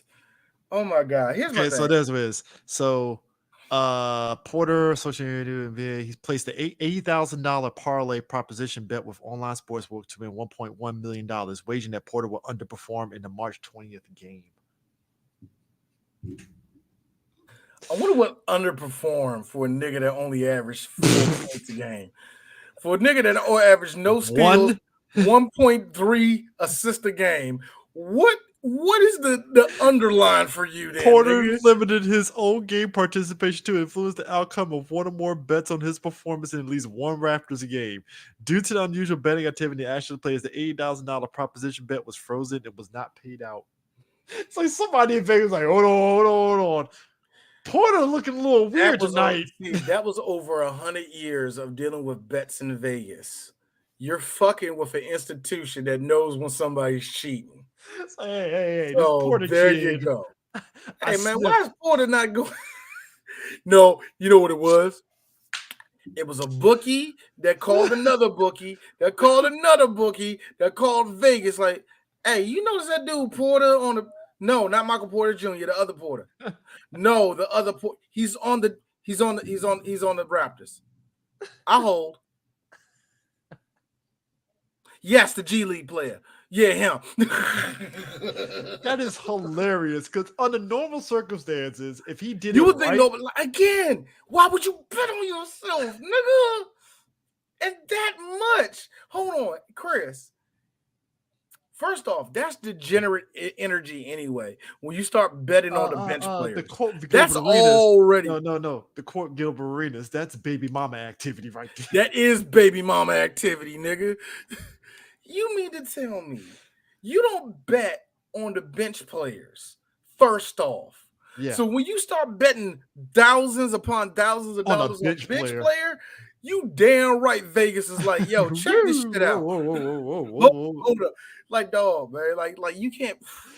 It'd be one thing if he was playing and it was. It'd be one thing if, say, Toronto was injured riddled and they need him in the game. Then it's like, oh, that's weird that they picked up on that because normally bench players get more minutes. People injured, but you bet it on yourself and you were getting the bare minimum of playing time. Oh, you were getting garbage time. You one of the niggas that get 10-day contracts and you out here. You fucked up your whole career for $80,000. I hope you like playing in Israel, nigga, because you ain't playing in the NBA no more. Oh, he overseas like a motherfucker right now. He's from here on out, and you better hope the Euro League gets you, because I don't think they even want you. Because you gotta think they're on the Euro League games too, like that. So, yeah. Especially Euro League. I don't know about any. Well, betting is everywhere. Number one. Let's just get out. Yeah. Still, dog. I don't know who's gonna take you, man. You blacklisted from the NBA. What league is gonna take you at that point? Ugh. Yeah. Porter was averaging 4.4 points, 3.2 rebounds, 2.3 assists in 26 games with the I Raptors. bet he's gonna get 1, 1, and 1. Here's the shitty part. Who was it? I saw that ref say shit with who was it? It wasn't DeMar DeRozan. Yeah, it was DeRozan. DeRozan made a three. He was like this. I was like, that nigga had a parlay. He said under 20. He said under 20 points for them. Hey, the parlays. He was like, God damn it. The parlays, I swear to you, I don't want to do it because I feel it'd be so rigged. It's like I feel like doing it is crack. Because if you do a parlay, you have a better chance of hitting something than anything else. You know what I mean? When you go underneath and all the rest of that shit, you know what I'm saying? You bet over, under, whatever, you know. Usually those are easy. When you start doing the specific bets and all the rest of that shit, I think that's where everybody gets in trouble. WWE, apparently, you can do match picks on parlays. I'm like, God bless you guys. I want to so bad. It's so risky. It's so risky. Me and the wife keep looking at that like, we can do this shit. We can do this shit. It's gonna be that one pay-per-view where it writes themselves, and then Triple H is like, so I got from DraftKings that we getting a bit too predictable, so we gotta change up this shit. Here's how I know you and Angie hit big. Ooh. I call you and I'm like, it's a nice room, D. What happened? Don't touch that motherfucker. That's what you know. Like, hey D, so where'd you get this from? So where you get this from, nigga? I told you betting on Money in the Bank was the smartest thing in the world. How much you want, D? $300. Lord, oh my God, yeah, we going to Shake Shack. Shut the fuck. Oh God, you better look. My wife hates that. I don't think she hates it. I don't think she likes Shake Shack. I don't know. Hey, breaking news though: the Heat is kicking the shit out of the Bulls right now. Well, look at that. Speaking of which, that would happen. That would happen when Jimmy Butler, after they lost 9-27, 9-27, Tyler Hero with all of his white boy might whiff and miss him. 9-28. I bet at that point, that's when people had to break them up because I think Tyler probably was going to fuck his ass up. But that being said, let's be real, D. Butler is a monster, yeah. But here's the thing, though, D. It worked because Tyler Hero has 25 points tonight. Oh, shit. Looks like Jack Harlow woke up tonight. I think you're right. When Jimmy is chewing you out, you better you get results. It's like, all right, I guess Tyler Hero lit a fire in his ass. You know what he said? I bet you don't like hooping in Miami, don't you? You don't like hooping in Miami. I do. I like how Jimmy Butler turns into Michael Jordan only during the playoffs and never any other time. I love it. Jimmy Butler refuses to play basketball until April. I love it. I love it because it is very Joker anarchy of him to do some shit like that. Because my wish, D, it's not a wish, but I will be in tears. I will do a on the moment Working Title Sports show if the Heat beat the Celtics in the playoffs, and I'm like, I don't think that's gonna happen. I think you fishing for love. I think you fishing for hope on that one, man. Oh, if it happens, the city of Boston will be in shambles. Well, the game is over. This game is over. It's 103-77. The game is over. Nah, they gonna put their foot on their necks. Like, nah, nigga, keep it going. Boy, I feel bad for Chicago because Chicago. Well, I don't feel bad for they had no business even being in this. I mean, speaking of which, D, I think that picture that you put up of us Wizards fans looking at Golden State was perfect. Golden State deserved that this year to me. Golden State fans bullied us all season. Jason Jordan Poole sucks. Here's I think this is a lesson in stop letting Draymond live out his GM dreams. Yeah. Because I think you brought up a point that Jordan Poole saved them before the punch. Mm-hmm. KD saved them before that. KD saved them from LeBron. Then, like, I think a lot of people really need to come to Jesus with that. LeBron would have probably had one. I'm not saying LeBron would have won those 2 championships. He would have got one more out of that. So LeBron saved. So KD saved them from LeBron. Mm-hmm. So let's just get that out the way. Especially remember they played the first time when KD won his first ring, and I told you when they had that last game and him and KD were going back and forth.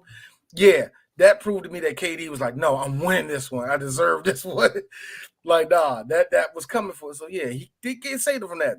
COVID saved that team because everybody was playing like shit. They kind of got lucky, but then again, Jordan Poole saved them by winning the championship, hoping winning a championship. Yeah. This exposed the living crap out of their ass, huh? And I knew when was it in February that happened when Draymond got booted out the game. Mm-hmm. I never seen.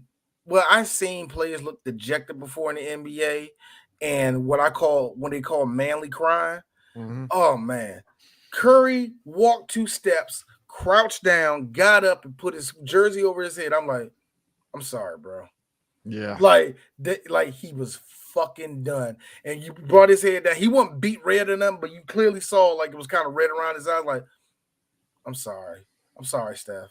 That was a nigga that was he cried for 3 seconds, and it's like, I understand, man. I am so Warriors sorry. fans are in shambles. So bad for Steph, but like, that's your man. That's your man. Warriors fans are in shambles. When Nick Wright is out here. Nick Wright, I don't know if you saw the video clip. Nick Wright was just reading the fan base for filth because he was like, so if the coaching and the coach and the GM, they know the lineup and blah blah blah, wouldn't they actually know how this offense should operate?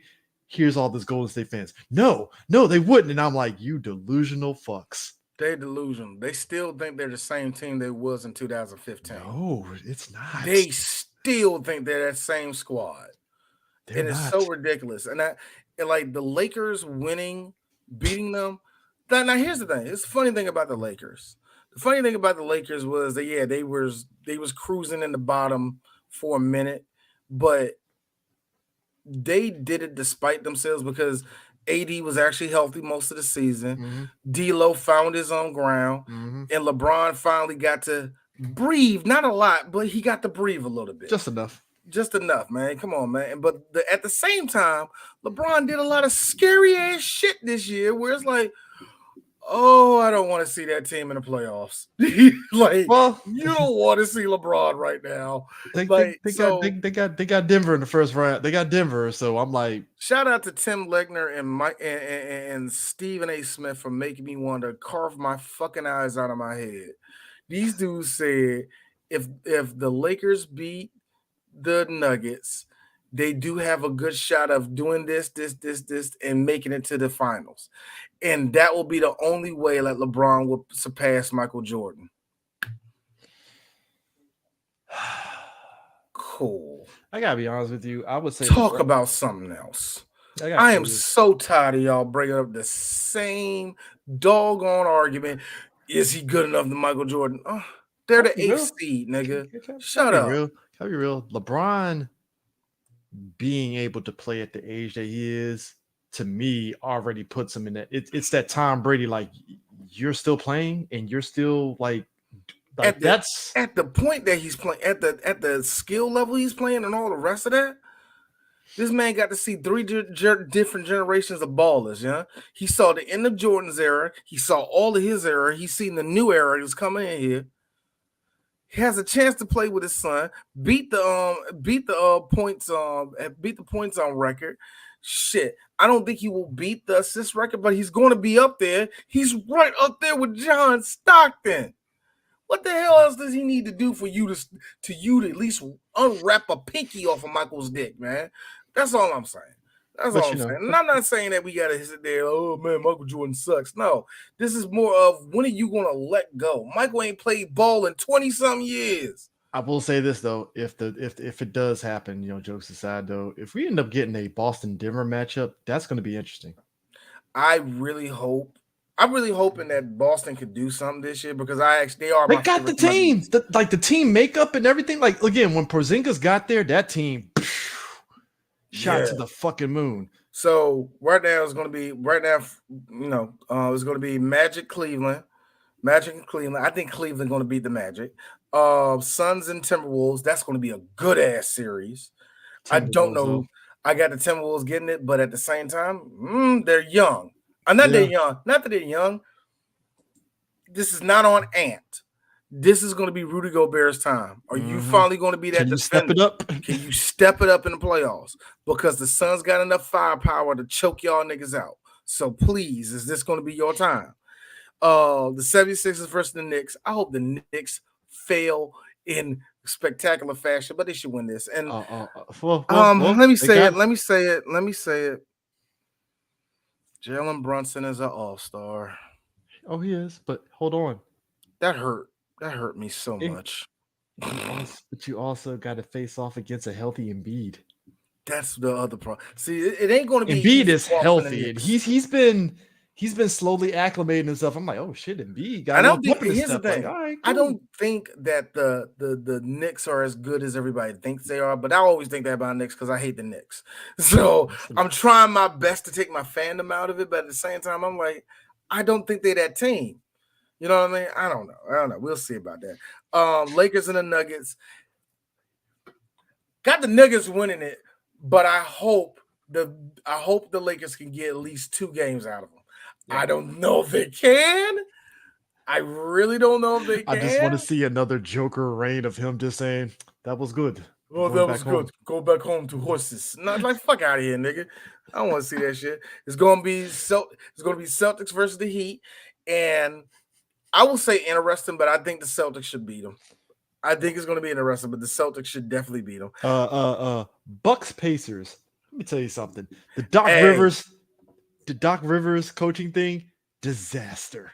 Hey, this is it. Hey, Giannis, if you are really top 5 like you should, you will sweep the Pacers. You not sweep the Pacers. Not sweep the Pacers. I'm not asking for a sweep because Doc Rivers has proven to me I ain't gonna sweep nobody. All right, you'll get one. To me, y'all ain't sweeping shit. All right, only thing you sweeping is the kitchen in your house. Y'all ain't doing none of that. But that being said, this is Giannis's time to prove to everybody because as I will say I underrated his numbers this year. Giannis has had an incredible year this year. So this is your time. Show me that. But at the same time, Tyrese, Mr. Halliburton, flex. Please flex on these niggas, yeah. Mavericks versus the Clippers. That's going to be a good series. Yep. That's probably going to be the best series because I want the Clippers to win it. But Luka, White Mamba has been White Mamba. Yep. But here's the one thing I love about White Mamba. Unlike Black Mamba, White Mamba refuses to play defense. Luka, I have never seen Luka knows how to play defense. Yeah. He can. He ain't going to do it. He just doesn't want to. He ain't going to do it. I'll do this. Kyrie is going to have to be Kyrie. Kyrie's going to have to flex on these niggas, man. We don't know who's going to win. We don't know who's winning yet between the Pelicans and the Kings. But whoever wins that going to go against the Thunder. And I'm going to be real with you. OKC, they can beat both the Kings and the Pelicans. I'm worried about them going into the second round. That's what I'm worried about for them, man. And those are the matches for the playoffs for the NBA, man. I think this is going to be actually a fun little playoffs this year. I think it's going to be actually really, really entertaining. I'm digging it for sure. Sir, talk about a little baseball. Ohtani dodged the X of the MLB. He should have got hit by it, but it was like that nigga worth $1 billion, so we can't do that shit. God forbid we take down the best thing that happened to baseball in the last 5 years. It's like he pulled a Michael Jordan with the sun with the shades. Nah. This I ain't like Ain't no bet. that ain't no bet. Boy, Otani, yo, the Yakuza got money on him. I don't give a fuck. Otani has a cousin that works with the Omni Omni Alliance. Alliance. Yeah, he knows. Otani. Yo, what else? I was just about to say that. You're like, who's pitching that? Shohei. See Shohei throw the ball up, catch it. Do. Shohei Otani. Oh, the Yakuza got money on for sure. Like, hey, I think the Yakuza. there's money on the line here, buddy. Look. I'm not saying that the Yakuza, street level Yakuza, got their money on him. No, I'm talking about the business in the Yakuza. I'm pretty sure they got money invested in something around Otani. The one thing that who is it? That fucking tree, urinated tree brought up about this year in baseball, and it's something I want you to keep your eye on too, Chris. There's going to be a bunch of pitchers that's going to be taking the surgery this year, and the Tommy John surgery. Whew. And a lot of them are, because we're already seeing a bunch of these. It ain't fucking me yet. And a bunch of pitchers are already sitting down, and a bunch of them were sitting down from last season. What we're seeing is a bit of an epidemic when it comes to the pitching, which is these dudes. All right, I will say that I will make the point that he made. Remember when we were kids and we saw Randy Johnson throw 100 miles per hour? Whoo! That's the baseline now. If you don't throw a fastball going 100, you don't need to be in Major League Baseball. You're out of here. Go back to the minor leagues. Like, I seen Shohei throw one at 102. I saw Max Scherzer throw one at 104. I saw homie in that plays God, I forgot his name. The pitcher that plays for the Rockies. He threw one at 105. Man, who was dude for the Cubs? Marquis Stroman. Yeah. He threw one at 106. Dog, these are incredible fucking numbers. And you know what that does to your arm? That just shrinks like all. As many times I've seen Randy Johnson with ice packs on his arm all the goddamn time. I'm like, I know that shit. Oh man, well, Nolan Ryan didn't have to go to that shit. Nolan Ryan, did the reps these niggas did. Nolan Ryan, and it's so bad, and Trey brought it up, that these kids, they're doing this to kids. They are kids who are in high school, not to mention the reps you take in practice, the reps you take in a private session, the reps you take in the actual game. You're throwing over 10,000 pitches before you even touch college. Dog, come on, man. You're going to have all these little kids getting Tommy John surgery at age 16, and we're already seeing it at age 16 and 21. That's fucked up. And you know the fucked up part about it? I don't know how they can cap it. So that's one thing that we got to keep our eyes open. There's going to be a bunch of pitchers who are already sitting down. Speaking of those pitchers sitting down, shout out to my boy and one of my favorite players of all time, Strasburg. He said, I'm done. Steven Strasburg said, I'm out. I'm out. We're done. Good for him. He retired. He only did about 11, 12 years in the league, but man, his arm was already gone. His arm's cooked already, man. And he don't want to. It's like this. I like the fact that he pitched well enough to win that World Series. He was like, yeah, we about to wrap all this shit up. It's a done deal. We finna be out this motherfucking nigga. I'm laughing though, because the Orioles, they pretty much picking up where they left off last season and stuff. They're definitely they're doing a lot of moves again with a lot of their minor league teams in terms of shuffling players around and stuff. So I'm like, I will keep an eye on the pitching side of it, because it's I'm wondering, do they have some pitchers in Stockhold? They have to. They will. They do. A couple of their players though on their team right now though, man, it's like they're really good, man. I still like Mullins. I still like Holiday. Holiday is the one that everybody's really pressed about, because he's going to be. Because to me, Holiday is going to be the next. Even though he in the outfielder, he's probably everybody's looking at him to be the next, like, either. I want to say Bryce Harper. I need somebody that really fits that bill, who plays the infield. I don't know. Albies, maybe, but Yeah. white Albies. These more like Ozzy Albies. But speaking of which, Atlanta's still Atlanta. Oh yeah. uh, Yeah, that's what I meant to say. Tyler Wills. Tyler Wills Tyler is Wells, yeah. their starting pitcher. He got elbow inflammation already, and I'm like, Jesus Christ! Already. It ain't even 20 games in the season yet. I'm like, Jesus, like, Yeah. Everybody's picking up what he had. It's so funny seeing the Red Sox at the bottom already. The White Sox only got 3 wins. All right. All right. The Nationals getting whiz-axed by the Kansas City tonight. Yeah, they are. I seen that. It's 4-0 right now, man. But 6 yeah, not man. now.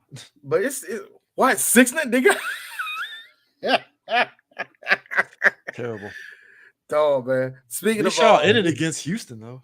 Speaking of something interesting, that would be the Athletics, and yeah, it's gonna be a weird season. Y'all gonna be they're gonna be playing the minor league stadium for a couple years before they take their ass to Vegas. And here's the weird thing. Oakland. Man. I feel bad for y'all, bro. I feel bad for all the city of Oakland. It's bad enough that Golden State, they weren't building a new stadium in San Francisco, were they, or something like that? Ain't Golden State leaving Oakland? And they're just going across the bridge or something. I thought there was something going on with that. Something like that going across the bridge. Or yeah, whatever. but they ain't got nothing. Like Oakland lost everything they got just off of that shit. You lost the Raiders and the Athletics, you know. No, this hockey. If they don't got hockey, that's San Jose. They ain't there. That's San Jose. Damn. I'm gonna say that's San Jose, man. Shit, they ain't got no hockey on that damn shit, man. So I feel like, man, but that's something to keep an eye on. But the Rangers, the season just started with baseball, of course. So everybody's slow out the gate. Despite me, like Chris, I used to say I'm wearing my boy Lewis Hamilton. But here's the thing about Lewis Hamilton, y'all. This is so interesting right now. Lewis Hamilton is currently in 10th place with only 8 points. And I got to be real with you. I bet Ferrari is pissed off right now. Like, we paid this nigga $500 million to be on our team next year. Isn't it? I think he's just kind of just chilling until. I think it's a combination of Lewis chilling, Mercedes kind of shading him like, fuck this nigga, he going next year anyway. And finally, just because I still think their car is just a piece of crap. So I don't know how to take it. The races have been just the races this year. Red Bull's been dominating. The only interesting thing really has been Ferrari having a little bit more of a chance this year.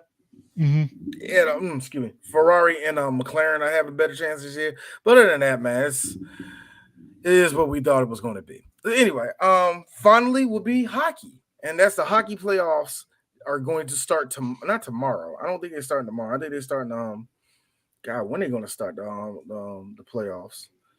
It starts I think tomorrow, actually. Tomorrow. It's going to be the Islanders versus the Hurricanes, the Maple Leafs versus the Bruins, the Lightning versus Panthers, Florida versus a Florida-ass playoff series. Back in the day, this would have meant something, Chris. The Capitals versus the Rangers. It kind of sort of means it a little bit. It still does a little bit. It's the Rangers, so fuck them. We still fuck the Rangers. Yeah, thank you. The Jets versus the Avalanche, Predators versus the Canucks, and God, is that everybody? Is that everybody?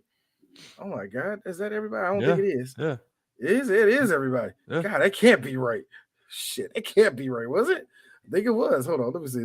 Go back to the playoffs picture. All right, there we go. It's going to be Dallas versus Vegas, Winnipeg versus Colorado, Florida versus Tampa Bay, Boston versus Toronto, Rangers and the Caps, Carolina and the Islanders, Edmonton and LA, Nashville and the Canucks. So as always, Chris, you know how we are. It's going to be Capitals. Looking at your secondary team, they're going against the Dallas Stars, who have been fantastic this season. Yes, they have. You better get ready for them. You better get ready for that first round knockout, nigga. You feel Vegas gonna do it? Oh, I feel like Vegas getting their shit knocked off. They getting kicked right out that shit, yeah. But my things is of course gonna be I'm going for the Caps. Oh yeah, definitely going for the Caps. I would like to see. I would love to see the Caps beat the Rangers just so they can play the Islanders, just so they can beat the Islanders. Oh, all New York. Yeah, God. we just kicked New York's ass twice. I don't know. The Caps had what we call a tight season. They were good this season, but it was really kind of weird. They was always middle of the road, and they not that they barely made it, but they barely made it in. And the best part about it was somebody put up the meme of Pittsburgh, like I got you, and Nope. Danny DeVito had. Do you see the Capital sign? Danny DeVito like, nope. That's always a funny ass episode to me. Like, no, you don't. I hated it. So I was like, no. I was like, yo, he knocked that nigga off. Oh. You said, ah! Always Sunny is a brilliant show. But I think, but of course, you know, the hockey playoffs are hockey playoffs.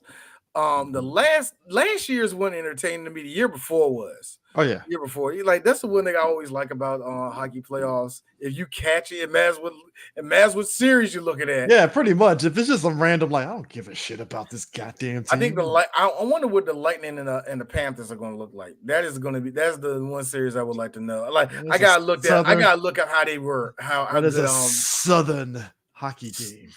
God, man, warm weather hockey, baby. Let's go. Hey, one day I will be there to experience hockey in its pure form on a lake.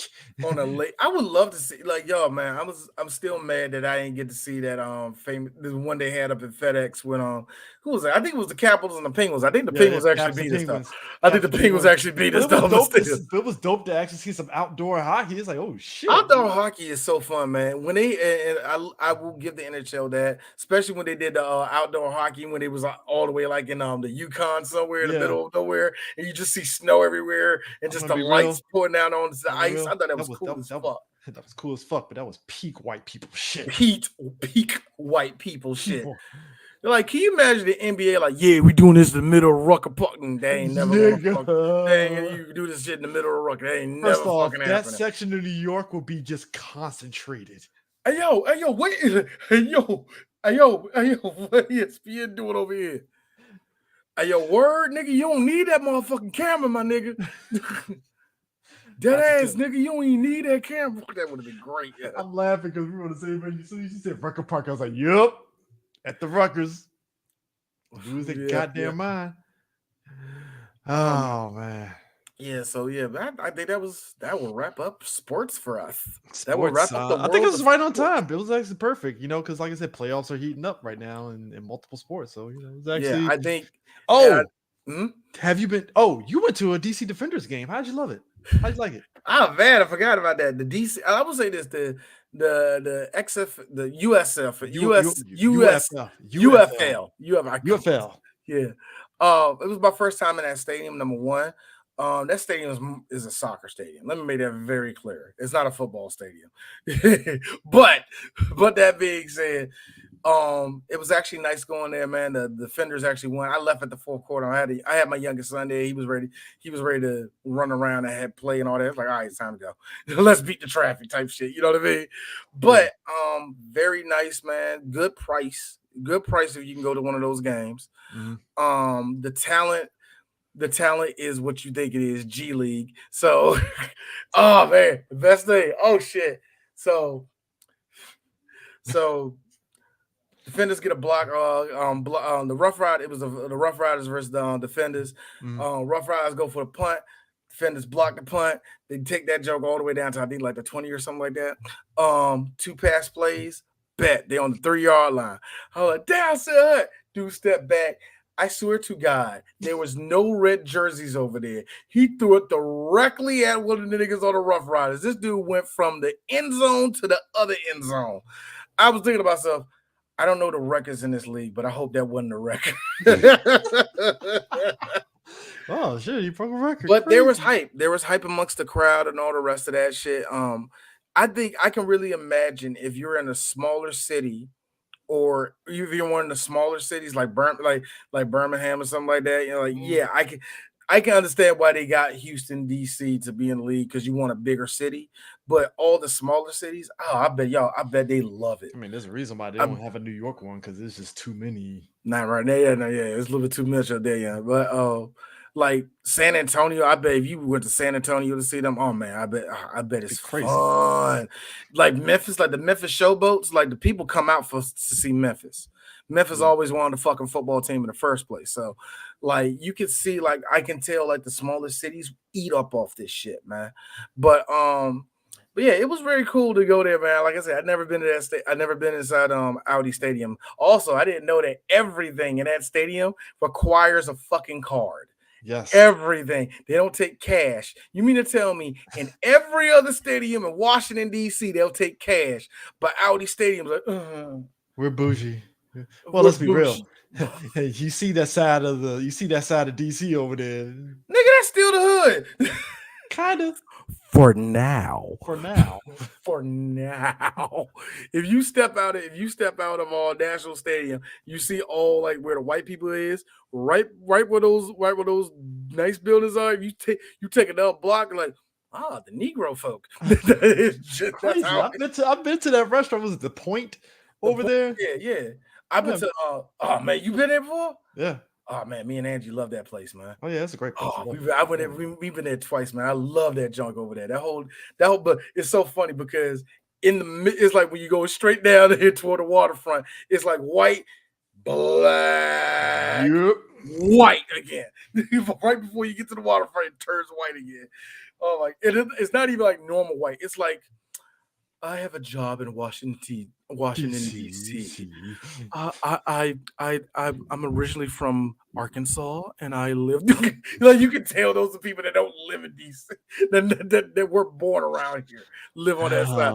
So yeah, man. But yeah, it was nice going in there, man. I really hope the league does good, man. I will say this, because I was trying to find scores and all that, and I couldn't find the scores around the league. Fix it. Yes. Fix that. Yep. Please do. Because my dad, it's easy fix. Because I was like, my boss was like, who won the game? I was like, we left early. Like, who won? I'm like, let me look up the score. I can't believe this shit. I can't find a goddamn score. I'm not even kidding you, bro. I'm like, this terrible. is some janky ass shit, bro. Hey, get with ESPN and shit. Whatever, like, man. So, but yeah, that's it. They need to, but it's like I said, but it's great for them to do all this shit. Man, but yeah. But anyways, that's it in the Mercantile Sports Show. We'll catch you guys next time. We'll see. I think on round two of the playoffs, we'll see y'all then. So there we go. All right, peace. Let's go, team.